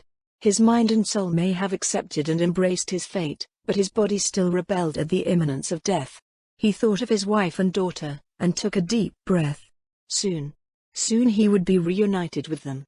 All he had to was watch the numbers go up, up, up, down. For the Emperor, he shouted as he flipped down the switch, simultaneously with Lucas and Taurus. In the end, despite their lord's fears, they had all remained true. As the atomic warhead, brought from the Sons of Calth's spaceship moments before its destruction, detonated and engulfed his body in fire, the last thought of Adrian Tellerian was that he was proud of meeting his end alongside them. Farad's scream was a mix of horror, consternation, rage and agony. A huge sphere of white light had swallowed his army as it crossed one more deserted village, reducing it to radioactive ash. Although he had been far enough from the detonation to not be caught in the blast, The radioactive winds were eating into his remaining flesh and playing havoc with his systems. He could feel Nurgle's gifts reacting, and knew that without them he would already be dead, but the physical pain was nothing compared to the soul-rending sense of loss that was filling him. His children were gone. Whatever weapon the cursed loyalists had used, it had been powerful enough to incinerate almost 500 million plague zombies and the hundreds of Plague-Borne who had followed or led them from within the horde. The ground was shaking as Paraxis reeled under the blow, and for a moment Farad thought the planet was going to burst apart, its undermined structure too damaged to hold against the pressure of the warp storm. At the moment, the gardener wasn't sure he would mind if that happened. He had lost. No matter what he did now, he would not be able to fulfill his glorious vision for Asthena. He still had 3 plague homunculi left, but they would never manage to infiltrate the hive now. He had failed Nurgle, and the idea of Grandfather's displeasure was more than the fractured mind of the fallen Archmagus could bear. Shame filled him as he imagined the disapproving frown on the plague god's face. Then thought of the sons of Calth, watching the explosion from their stronghold. He saw them in his mind's eye, laughing at how they had so callously murdered his children. The shame faded, replaced with bitter hatred. With that hatred came purpose, and after one last mournful cry, Farad turned to face the survivors of his decimated host. They were either frozen in shock or struggling to overcome the effects of the radiation. Even the Plague Marines, who had witnessed such devastation countless times, knew not how to react to such a cataclysmic blow. The demon engines had stopped when their riders had ceased to push forward the plague zombies pulling them, and the undead stared into the diminishing inferno, their melted eyes riveling down their cheeks like tears shed for their lost kindred. The sight reminded Farad of the damage his own mundane optics had taken from looking straight at the explosion. Already, the microscopic demons within his tainted blood and oil were at work, repairing the damage as best they could. Color was returning, though only in shades of putrescent green. Perhaps this was how Nurgle saw the world, thought the reborn. Was Grandfather trying to comfort him, even now? Petronicus, he growled toward the leader of the blessed Astartes in the group. I need to speak with Archon. For the first time since the end of the Siege of Terror, the Hand of Ruin's stratagem was being used for its intended purpose. Dozens of mortal officers were busy on their consoles, relaying messages and information, ordering the delivery of troops and supplies alike. Tech priests, some renegades from the heresy and others fresh converts and inductees into the ranks of the Dark Mechanicum, were tending to great cogitators and other devices. Most of them were surrounding the demonic constructs that enabled the Forsaken Sun's comms to both work perfectly well despite the warp storm and be utterly impossible for the Loyalists to decrypt. One silhouette stood above all others, its presence filling the room with cold, dreadful potency. Archon the Awakened One was looking at hololithic engine that had been placed upon the stratagem's meeting table. Those who knew of the device's origins called it the hindsight's might, for its creator had first intended it to be a way of replaying the events of the siege, torturing himself with possibilities that would never be true. At Archon's command, however, the former Iron Warrior had reprogrammed the capricious device to simulate any battle on which it was fed data. Right now, it was displaying an image of Asthena frozen in time, based on the most recent orbital picts, analyzed by Mercurian's data engines, and reports on its defenses gathered from various sources. The Hive City was huge, second on Paraxis only to Santorius, the fallen capital itself. Its population had suffered heavily from the warp storm and the fall of fragments of the system's fleet, but had increased in number again with the arrival of the Sons of Calth. Desperate civilians had flocked to the protection offered by the shadow of the headquarters of the 13th Legion's splinter. True to the skills they had displayed in the battle for Merides, the Astartes and their human allies had done an admirable job both in welcoming them and fortifying the city. The rubble of destroyed and abandoned buildings had been gathered and compacted to form the blocks of which the wall was made, as well as simple but efficient shelter for the newcomers. By the estimation of Archon's intelligence network, about 430 million humans lived in Asthena, a fifth of which were refugees from various parts of the rest of the world. A great wall surrounded the city, with a ruined urban area spreading beyond it for several kilometers. Archon knew that this zone had long been evacuated, and filled with death traps and ambush positions. Even should this be passed and the walls breached, the Sons of Calth had similarly turned the area behind the wall into a killing field. And after that, there would still be the Hive proper to conquer. There were a few key structures that could be taken to throw the defenders into disarray, But no one among the commanding officers of the traitor forces thought this was going to be an easy fight. The Hive City was defended by about 7 companies worth of Space Marines, and tens of thousands of soldiers, each knowing perfectly well that there was nowhere left to run. And the gods alone knew how many militiamen the sons of Calth had been able to arm, with the productivity of an Hive City's manufactorium at their disposal, damaged as it may have been. There were 4 gates in the wall, each facing one of the cardinal points, and it was toward these gates that 4 distinct armies were marching. At least, it had been for this morning. 3 minutes ago, a terrified Vox officer had relayed an hail from the surface of Paraxis Alpha to Archon. "I see," murmured the Lord of the Forsaken Sons as Farad finished his rant. "Did any of your children survive the blast?" "A few thousands managed to get through it with all their limbs intact," came the reply, distorted by the distance between the Dark Magus and the traitor Marine. It seemed that no matter what unholy technologies they used, armed forces communications would never truly be free from static. "That's some impressive resistance there," mused Arkin. "Even an Astartes and Terminator plate wouldn't have survived the explosion. They only resisted by random chance, or because their kindred shielded them with their flesh. I am not sure they can even move without falling apart. But the cannons are still functional, right? And the warriors I sent to you were far enough to escape the blast. Although it will make it more difficult, you should still be able to play a role in the battle.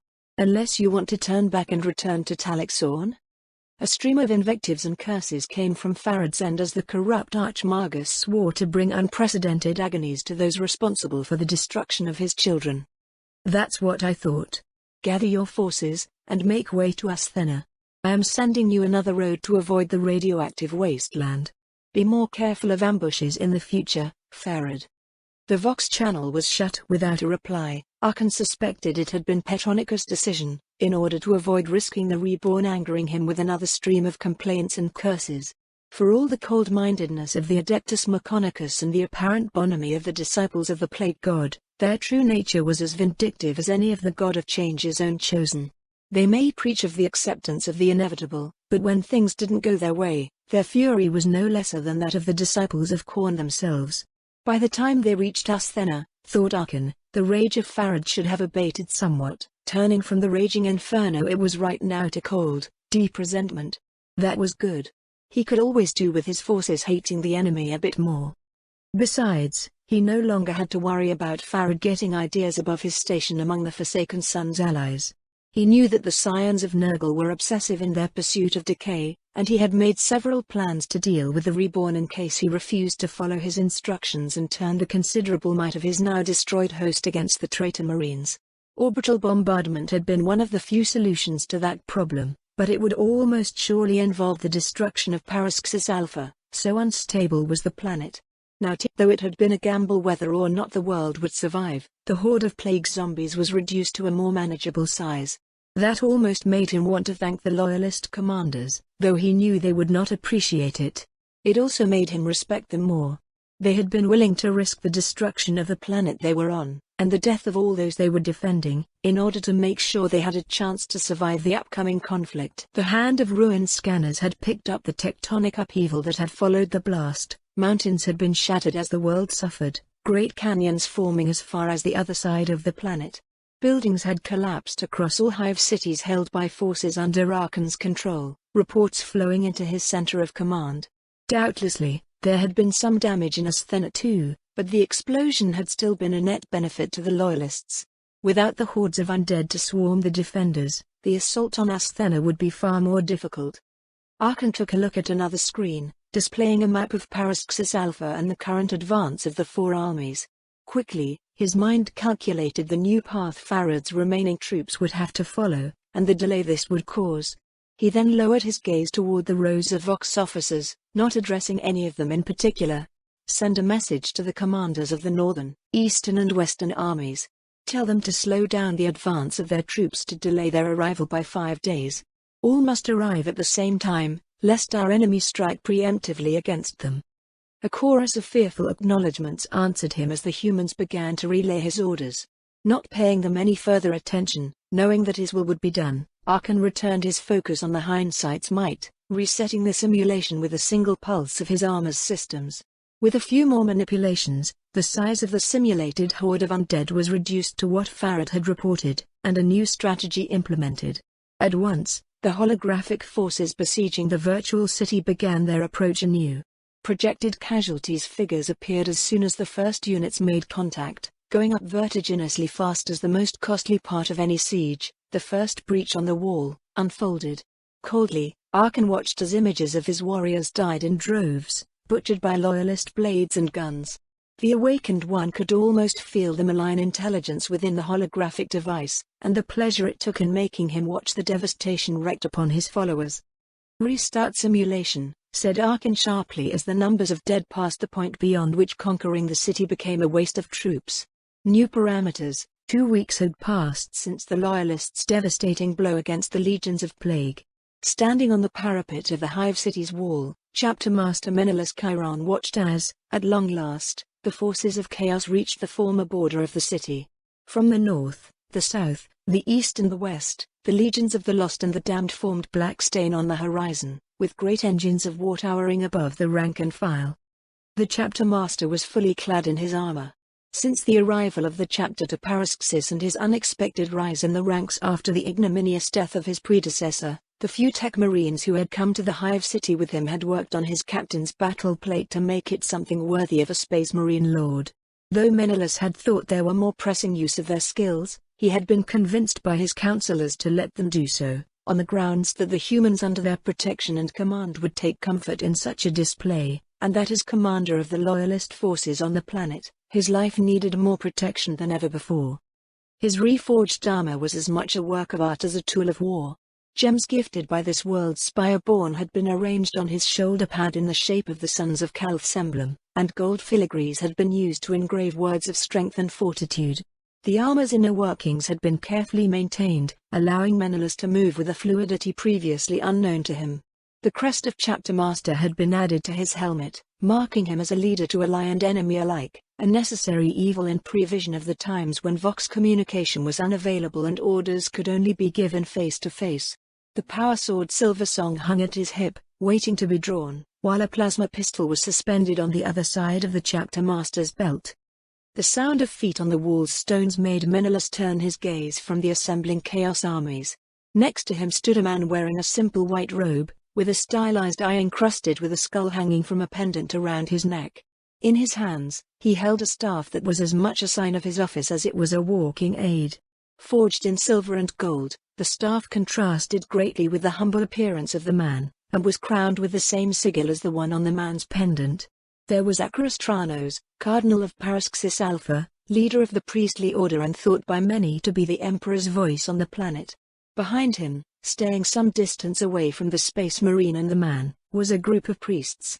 Unlike their leaders, their robes were adorned with purity seals and scraps of parchment covered in prayers to the God Emperor. Cardinal Tranos greeted the Chapter Master. "Why have you come here?" "For the same reason as you, I would think," answered the holy man with a little smile. "To look upon the enemy with my own eyes, and give strength to those who stand with us in the Emperor's light. Tell me, has the arch-heretic shown himself yet?" "No, he is not here," said Menelaus.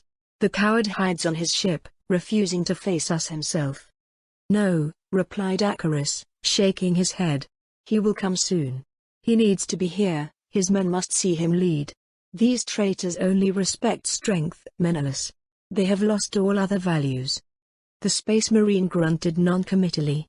For all that he trusted the man's fidelity to the Golden Throne, he still felt uneasy in the Cardinal's presence. Despite the Loyalists' increasingly desperate situation, Acarus Tranos had maintained the appearance of absolute confidence, though whether it was in their victory or their salvation beyond death, Menelaus could not say. Faith in Menelaus' grandsire radiated from him in infectious waves, making humans believe that the Emperor was watching over them still, despite the terrible wounds he had suffered at the hands of the arch-traitor Horus. Even the Space Marines, many of whom had seen the Master of Mankind in person during the Great Crusade, couldn't help but want to believe it when the man preached the word of the Lectitia Divinators. Acarus knew what precious few of the newly formed ecclesiarchy did, that the book that claimed the divinity of the Emperor had been written by Lorga, the first of the Primarchs to have turned from the Imperium and embraced the lies of the Dark Gods. That knowledge had destroyed many faithful, driven to insanity by the revelation that their holy text had come from the diseased mind of a heretic. But Acarus had borne it without trouble, reasoning that even though Lorga had later been corrupted by the powers of chaos, it did not mean that what he had accomplished before was equally tainted. As for why the Emperor had denied being a god, the Cardinal claimed that the master of mankind had hoped for the human species to ascend beyond the need for even his guidance, but that this opportunity was now lost forever, reduced to ashes in the flames of the Horus heresy. Menelaus did not know if that was the case, but it allowed the man to keep his faith in the face of unwelcome truths. The fact that the Cardinal was actually able to perform miracles without the librarians being able to detect the taint of chaos in him spoke of a higher power at work, and as long as Acarus stood against the Forsaken Sons, the Space Marines did not have the time or the resources to investigate the source of his mysterious powers further. Still, the chapter master couldn't help but be wary of what could very well be an unregistered cycle of untold power. If the worst-case scenario was true, "They will launch their attack soon," spoke Trano softly. "Before they do, you should make sure that our forces are ready." "They are," he immediately answered. "You are here at the briefings. They have been ready for days.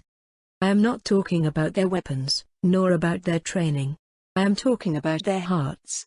This enemy will test their faith and resolve as well as their strength at arms."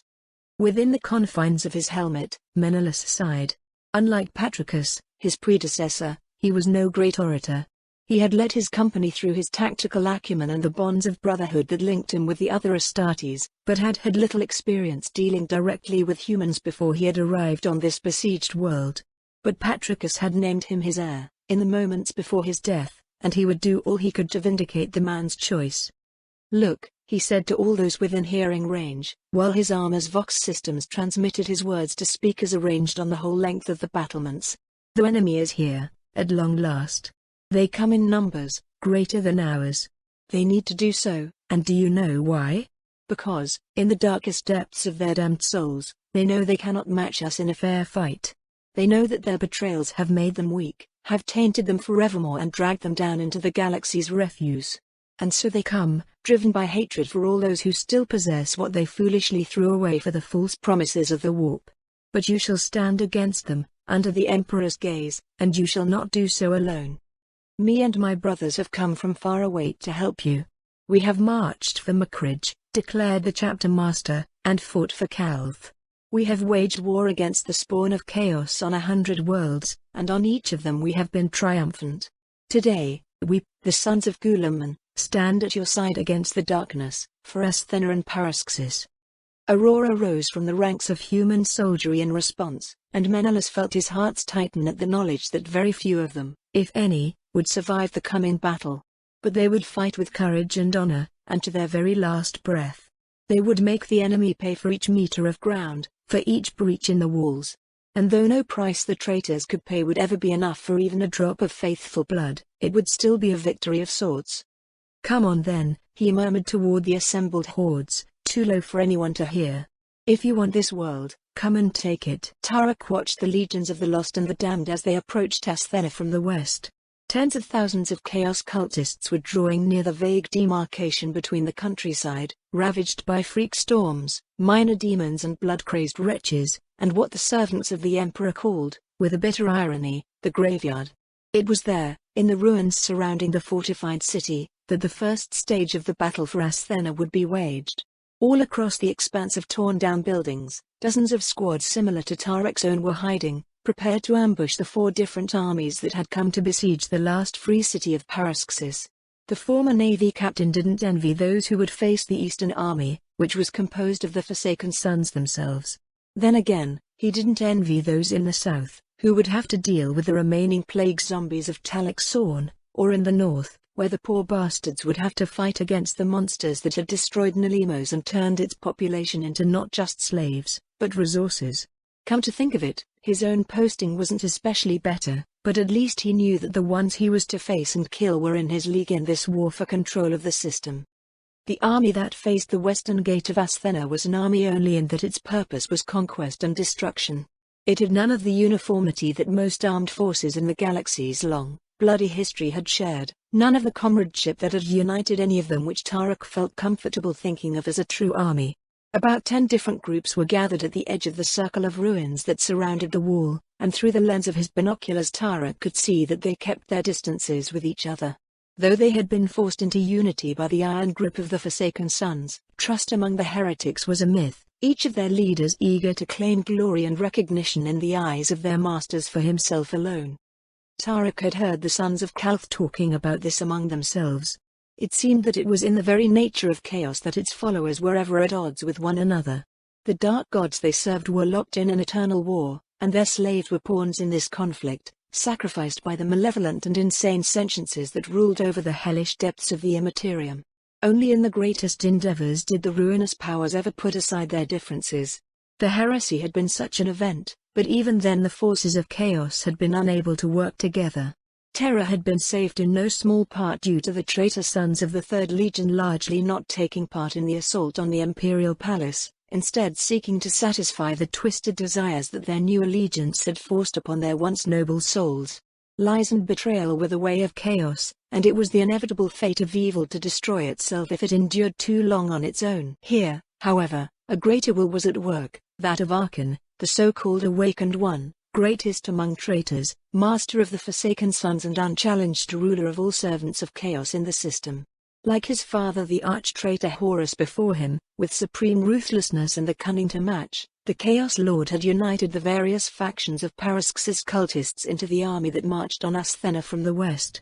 Tarox supposed that if the bastard could keep the Astartes traitors from killing each other out of sheer madness, it would be easy for him to keep the cultists under his control.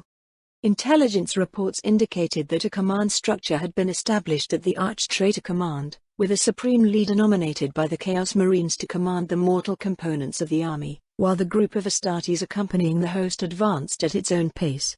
These so-called Unbound were strange beings, in appearance indistinguishable from the other traitor Marines, but far more volatile and less disciplined. More than 100 of these warriors were stationed at the border, alongside various transport vehicles and heavy armor. These, however, were not Tarox's concern. Their march seemed to have been delayed by a conflict, and it would be several hours before they arrived to join the advance on the walls. The mission of the former Navy captain targeted the mortals among the foe. Although it felt strange to Tarox to use the word mortal, he also felt that using the word human to describe those assembled in the self-proclaimed army of shadows would be a misnomer. It was a carnival of horrors. The fact that those who made up the army had at one point been humans only increased the revulsion Tarox and his comrades felt when looking upon them. Chaos had claimed them body and soul, reshaping their flesh to the image of their most twisted desires. Through his googles, he had seen huge monstrosities of red muscle and white fangs, beings covered in heavy isolation suits that exuded fumes that seemed to turn all those around them into mindless husks, and many more. The thought that he would have to fight against such monsters would have caused him to freeze in dread, had he not already faced what the arch-enemy could unleash against the faithful of the Emperor. In the long siege of Talixorn's cathedral, Tarox had fought side by side with the Sons of Calth against the Walking Dead and their enslavers. He had stared the abomination that was chaos in the face, and he had survived with his body and soul still his own. Before that, he had fought inside the Lady of the Three Seas, against the shadow demon summoned by the dark sorcerer that the Space Marines had slain in the end. Twice already he had been placed in situations where his chances of survival were almost non-existent, yet he was still alive. He could still fight. So, when he had been asked to join the forces that would strike the first blow against the traitors, he had accepted without hesitation. At least the graveyard would not contain anyone he would have to protect. At least there he would be able to focus all of his attention on the enemy's destruction, to inflict some small measure of vengeance for all that had already been lost. He had actually been considered for the operation that had destroyed most of the plague legions coming from the south. It would have been an honor for him to give his life to destroy these abominations, but his superiors in the loyalist chain of command had decided that his determination and experience would be better used here. All he had been able to do was to send off poor old Adrian to his assigned, and willingly accepted, death. The traitors would pay for the clockworker's fate, too. Tarox knew that this was a suicide mission. Those who had volunteered for the operation would very likely never return to the relative safety of Asthena's walls. But if the armies were allowed to reach the walls in their current state, they would be unstoppable. A preliminary strike was the only way to create an opportunity for the loyalist commanders. It would be a slim opportunity, mind you, but that was better than nothing. Every traitor the commandos buried in the graveyard would be one less which the Forsaken Sons could hurl at the walls. Every bullet they forced the enemy to waste was one less that could be used against the defenders of the last free city of Paraxis. Viros, the son of Calth who had been assigned to Tarox's group of volunteers, turned toward the navy captain. His armor had been covered in a camouflage cloak that allowed him to hide even in plain sight, and the remaining exposed parts were covered in dust so that as long as he did not move, he was doing a very good impression of a big piece of rubble. The Space Marine's helmet concealed his expression and its speakers turned his voice into a perpetually angry growl, but there was no mistaking the concern in his voice. "It is time to begin. Are you afraid?" Despite the situation, Tarox couldn't help but smile. For all that the Sons of Calth's chapter was rumored to be closer to mortals than most of the loyalist Space Marines, they were still awkward in their interaction with unaugmented humans. "Of course I am afraid," he answered. "Aren't you?" he added as an afterthought. "I don't remember if that whole thing about the Space Marines knowing no fear was propaganda or not." The legionary took a moment to consider his reply. Tarox got the distinct impression that he was not trying to find the correct answer, but how to best phrase it. During the Great Crusade, the Space Marines had been lauded as the pinnacle of genetic engineering, designed by the Emperor himself to be his ultimate warriors. Though the heresy had dealt a terrible blow to their image in the eyes of the Imperium's human population, the rise of the ecclesiarchy had also granted them an angelic status among the masses, and it was difficult to distinguish between reality and the daydreams of those who would most likely never set eyes on a true Astartes during their lives. "We do know fear," Viros finally replied. "But it is a different kind of fear than what you experience. We do not panic. The necessary biological functions for that were removed from us during our transformation. However, we can still feel the deeper, more thoughtful fears. I guess you could say we know dread, rather than fear. We dread the death of our battle brothers. We dread the failure of our mission. I suppose each of us also has his own personal fears as well." "And what would yours be?" There was a moment of silence, and Tarox worried that he had asked something too personal. But then Viros answered, in a slow and weary tone, "I dread what we will become. I am afraid of the changes that were running their course through the Imperium before we lost contact with it, and of those who will come after. Freedoms are being restricted, paranoia increases with each passing year, and in our hunt of the traitors we have left many world-smoking ruins. I fear that in the end, there will be nothing left of the ideals of the Great Crusade, as the Lords of Terror sacrifice them on the altar of pragmatism and survival. I dread, paradoxically, what fear itself may turn mankind into." "Lucky for you that neither of us will ever see that, then," remarked Tarox. "Lucky for me indeed," chuckled Viros, before dropping the facade of good humor and refocusing on their goal. It was time to start killing heretics. Their first target was a group of 10 cultists carrying long-distance rifles and poisoned blades. Tarox recognized them. They were killers of the cartel, the criminal organization that had plagued Paraxis for long before the coming of the storm, long before the heresy itself. Their advance was awkward, each of them surveying the others as much as their surroundings. The enemy commander had sent them ahead of his main force to act as scouts, but they were unused to working together. Each was a hitman, used to performing solo assassinations on unsuspecting targets. They were probably the closest thing to actual scouts that the Chaos Filth had, but they were far from being capable enough when matched against a trap designed by the Sons of Calth. The ambush sprung into action as the squad was cautiously crossing the space between two ruined buildings that had once been warehouses for the local manufactorums. It was executed at perfection. All 7 human members had been trained in guerrilla assaults for weeks by Sons of Calth who were veterans of the Underworld War, and they rose from their hiding places as one, aiming and shooting in a single gesture. Those who had performed best on the firing ranges shot 2 targets each, and each shot hit the intended target. 9 hitmen went down, their chest or skull burst apart by high-intensity las fire or high-caliber solid rounds. Only one of them survived the volley, his customized full-body armor capable of resisting the shot that had sought to spray his brain on the pavement. The survivor froze in place, and Tarox could almost see the stupefied expression behind his helmet. It reminded him of his scuffles with the cartel years ago, when he had been a simple worker on the docks of Talaxorn. Back then, the brawls had opposed him and his co-workers to the thugs of the cartel smuggling rings over drunken arguments and threats for protection money, as they had said. The Arbits had been doing a rather good job at keeping the peace on Paraxis as far as Tarox knew, but there were some things the God Emperor himself couldn't remove from human nature. Greed was one of them, and the taxes of the administratum had led more than one unscrupulous magnate of trade to use the services of the smugglers for precious, heavily regulated cargo. That the money they spent was used to fuel a criminal empire instead of helping the effort of the Great Crusade was apparently not something they felt concerned with. And back then, just like now, the criminals had been caught by complete surprise when their victims hit back. It was possibly even worse for the last hitman, used as he was to strike down his targets in one single shot without needing to fear counterattack. The more things change, thought Tarox. Veros moved before the killer for hire could emerge from his shock. As if materializing out of thin air, the Space Marine appeared behind the hitman and caught his neck in his left wrist. Then, with an audible crunk, he shattered the man's vertebral column as easily as Tarox would have a twig, killing him instantly. The more they stay the same. The Astartes tossed the body aside, more bones cracking as it hit the ground. It was a reminder that even a casual move from a transhuman had enough force behind it to kill a mortal soldier. Tarox did not doubt that the display had been deliberate, as a way to remind the human members of the squad the threat that the Space Marines on the other side posed. Unsubtle, but effective. Before the squad could begin to move toward their next target, the sound of slow clapping drew their attention to the side of the street from which the dead hitman had arrived. There stood a silhouette clad in a black robe, the hood of which cast its face completely into shadows. The air around it seemed to vibrate with contained power, and when they looked in its direction, the loyalists felt as if they could see motion at the corner of their vision, dark shapes of horn and claws, hissing with hunger and hate. The ambient temperature fell, a coating of ice forming on the ground and walls.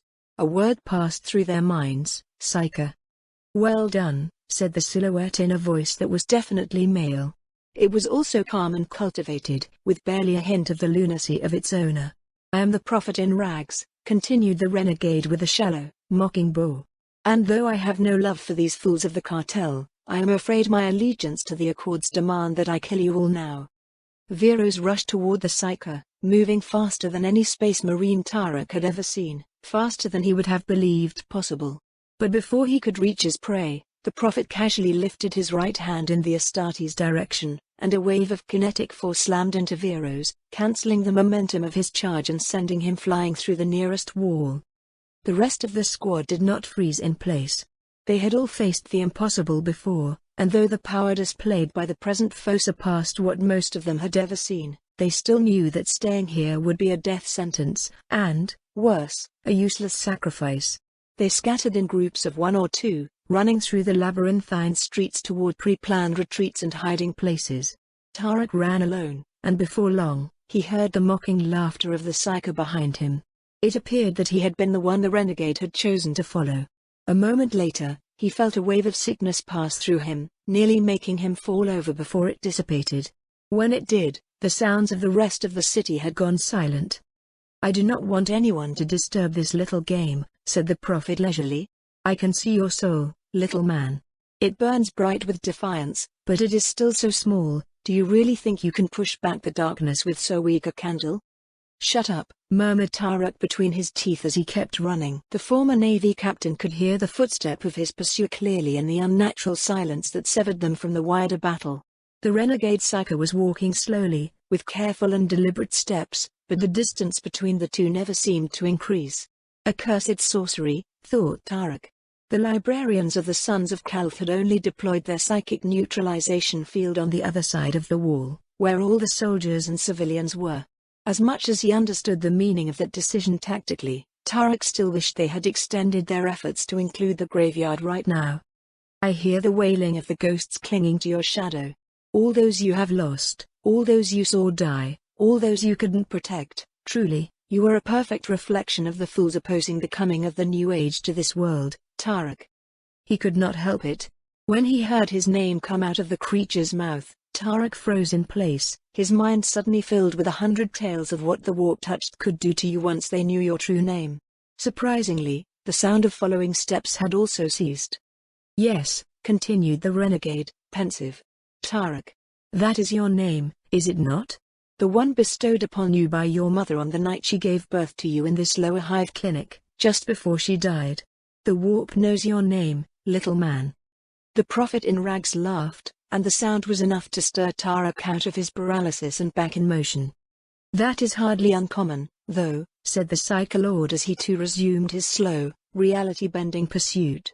"The warp knows everyone, just like everyone knows it, especially on this planet. But still, there is something special about you, isn't it? I look forward to discover what when I rip your soul from your body." Tarox in turn prayed to the God Emperor under his breath. Father Colin had taught him the words, and they had seemed to work back on the lady. He doubted they could protect him from the witch's hateful powers, but he took comfort in the familiar words. They weren't a demand for deliverance, but a prayer for the strength to fight against the evil which threatened the people of the Master of Mankind. "He cannot hear you, Tarox," shouted the prophet. "Not here. Not now. You are lost beyond his gaze, and soon the whole galaxy will be.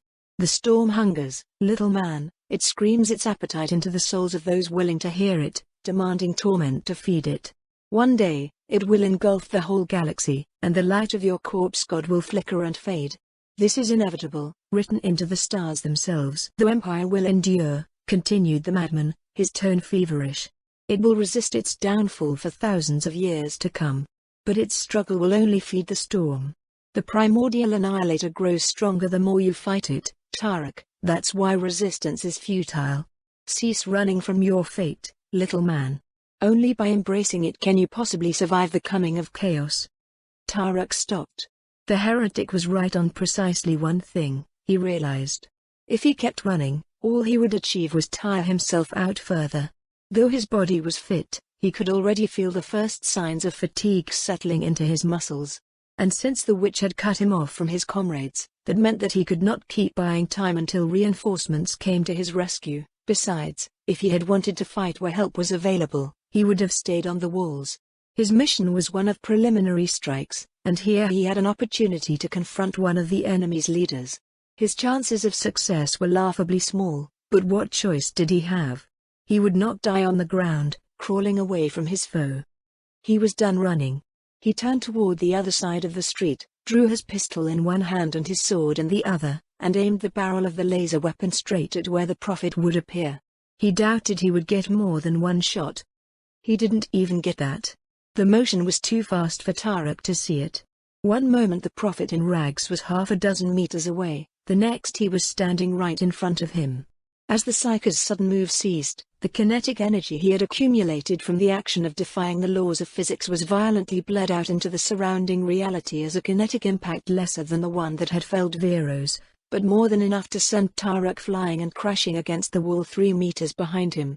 Lights danced in his eyes as he struggled to keep his consciousness after the shock, and he was unable to shake off the dizziness in time to react before the Psyker was in front of him once more.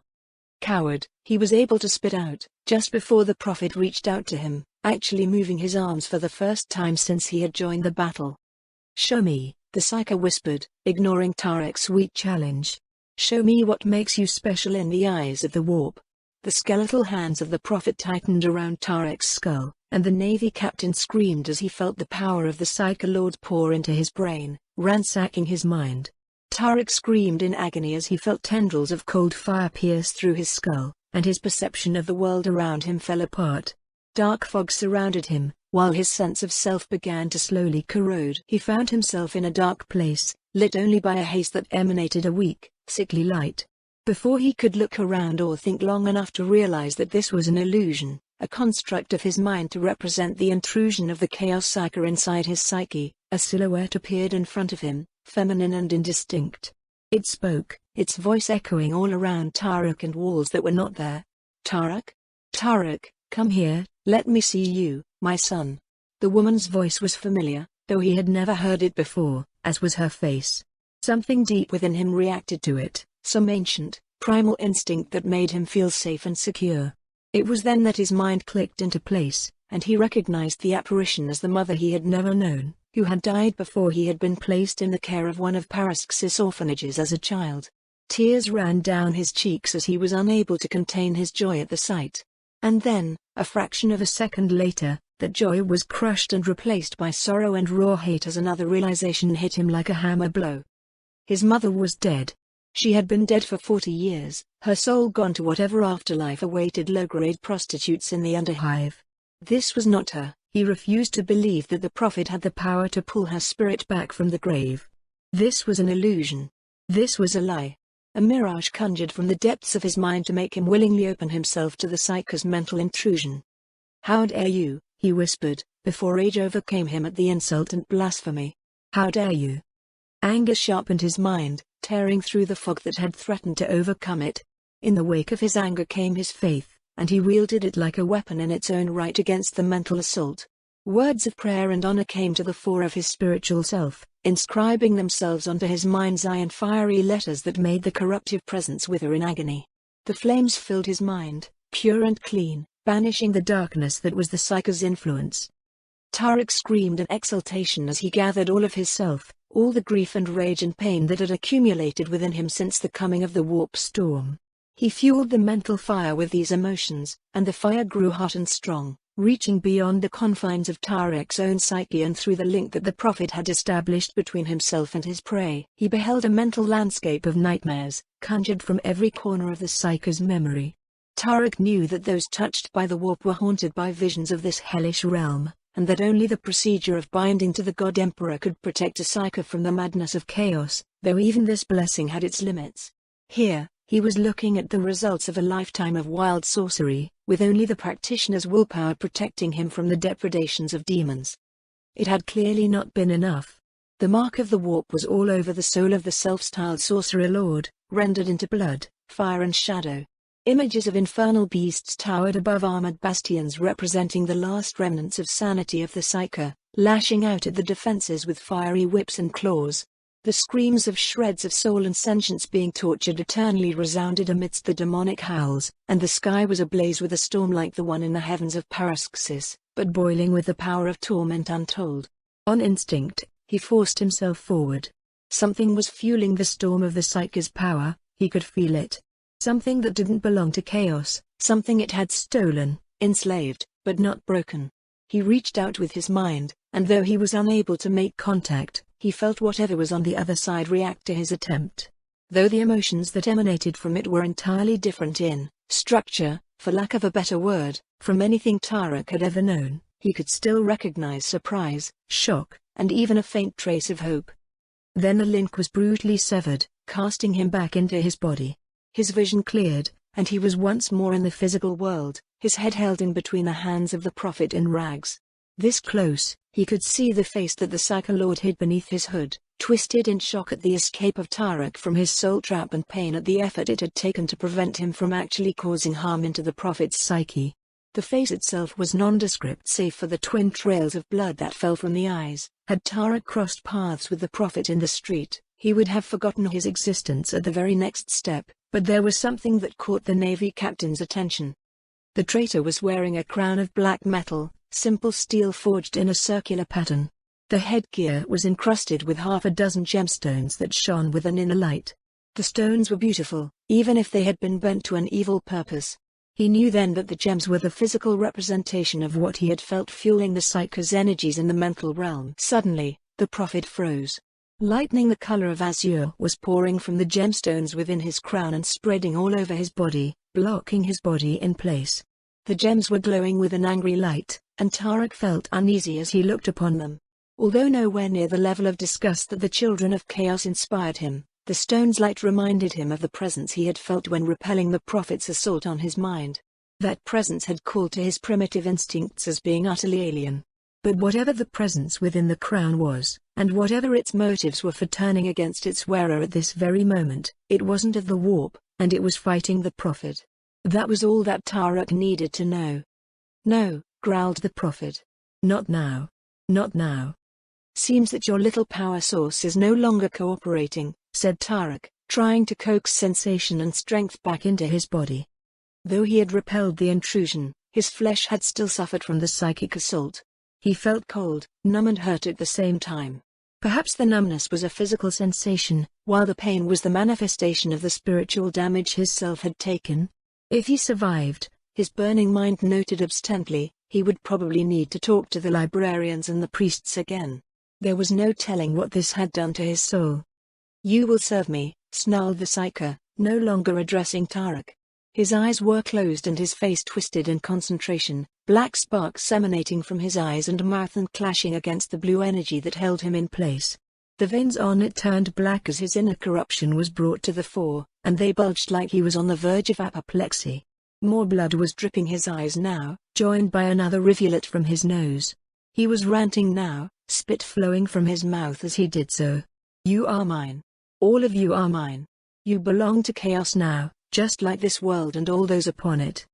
Tarox lifted his sword. His weapon felt heavier than ever in his hands, and he was trembling with exhaustion. He would only have one shot at this. He wasn't sure he would be able to muster the strength for another blow. Not yet, he whispered in answer to the prophet's claims, knowing that the madman couldn't hear him, lost as he was in the struggle to regain control. Not yet. Something seemed to fall in place within the prophet's mind, and his gaze focused on Tarox again, filled with hatred. When he spoke, his voice was laced in venom and spite. You think you have won? You despicable little freak. I will. Tarox struck. The point of his sword pierced through the Psyker's right eye and deep into his skull. The Chaos leader screamed in agony as the metal penetrated his brain, his focus disrupted in the most violent manner imaginable. Before Tarox's trust had even expended itself and the blade could reach the other side of the skull, the prophet in rags lost control of the unholy energies he was using to retake control of his crown. Streams of warp energy flowed from his mouth, ears and orbits in an uncontrolled torrent, and with a sickening pop, his head exploded. And they say third time is the charm, breathed out Tarox before tearing his blade free from the remains of the dead Psyker's skull. First the Lady of the Three Seas, then Tarox Sorn, and now this, and still he lived on. It seemed that he would have to wait a little longer before finally meeting his death. As fragments of mutated brain and sprays of tainted blood splattered on the ground, he thought, for a moment, that he could hear the sound of distant, cruel laughter. He looked down at the remains of the Psyker, and saw the glint of the stone-encrusted crown. He didn't know what it was, but although its appearance caused him shivers, he instinctively knew that this was no fell relic of the dark gods. It had power that the self-proclaimed prophet had been able to use, but not master. At the last moment, that power had turned against him, giving Tarox the opportunity to gather his strength and strike back, even if he had no idea how exactly it had done so. If Tarox left it there, then another servant of ruin could find it. With blackness creeping it at the edge of his vision as he reached the absolute limit of his strength, Tarox picked up the crown and cleaned the blood off it with a scrap of the Psyker's robes, before slipping it under his uniform and making his way out of the street. He didn't make 3 steps before his legs gave up under him, and he collapsed into the arms of one of his men, who had finally found him. Quickly, another pair of arms came to help support the unconscious captain, and another figure appeared, clad in ceramite bearing the telltale signs of violent kinetic damage. Bring him back into the city, said Veros, his steps growing ever steadier despite his wounds as his enhanced metabolism worked to repair the damage. He needs healing. He would want to stay, answered one of the men carrying the former Navy captain. Yes, he would, admitted Veros. But he can do no more here. He will be of more use back there once he has recovered. Make no mistake, today, we have claimed the life of one of the enemy's lords. But it will take many such blows before we can hope to claim victory in this war. Bring him to safety, then come back here if you can. If you cannot, join one of the regiments on the wall. One of the soldiers gave an awkward salute while trying to keep Tarox's prone body from moving too much, and the duo began the long and dangerous way back to secret passages that led from the graveyard and into Asthena. Veros diverged his attention to the corpse of the Psyker Lord. In death, the witch was much less impressive than he had been in life, when the power of the warp flowed through his body and haloed him. Now, he was nothing more than a corpse, quickly decaying as the corruption of chaos in his body, no longer contained by his will, spread out through his flesh. The Space Marine spat on the corpse, and returned to his mission. The rest of the men in his squad were gathering again, and even with the loss of 2 of them, there was a lot of things they could do. Their preparations would have been meaningless if they had not planned for the sudden loss of 1 or more of their members. They were far behind the current enemy position, and there was much work to be done. Tarox had dealt a great blow to the traitors by killing the rogue Psyker, but they were nowhere near fulfilling the objectives they had to met in order for the people of Asthena to have any hope at all. And besides, thought Veros with a grim smile, It would not do for a son of Calth to be outdone by a human. Before the walls of Asthena saw any combat, the traitors would pay a price in blood for every 100 meters of the graveyard they took.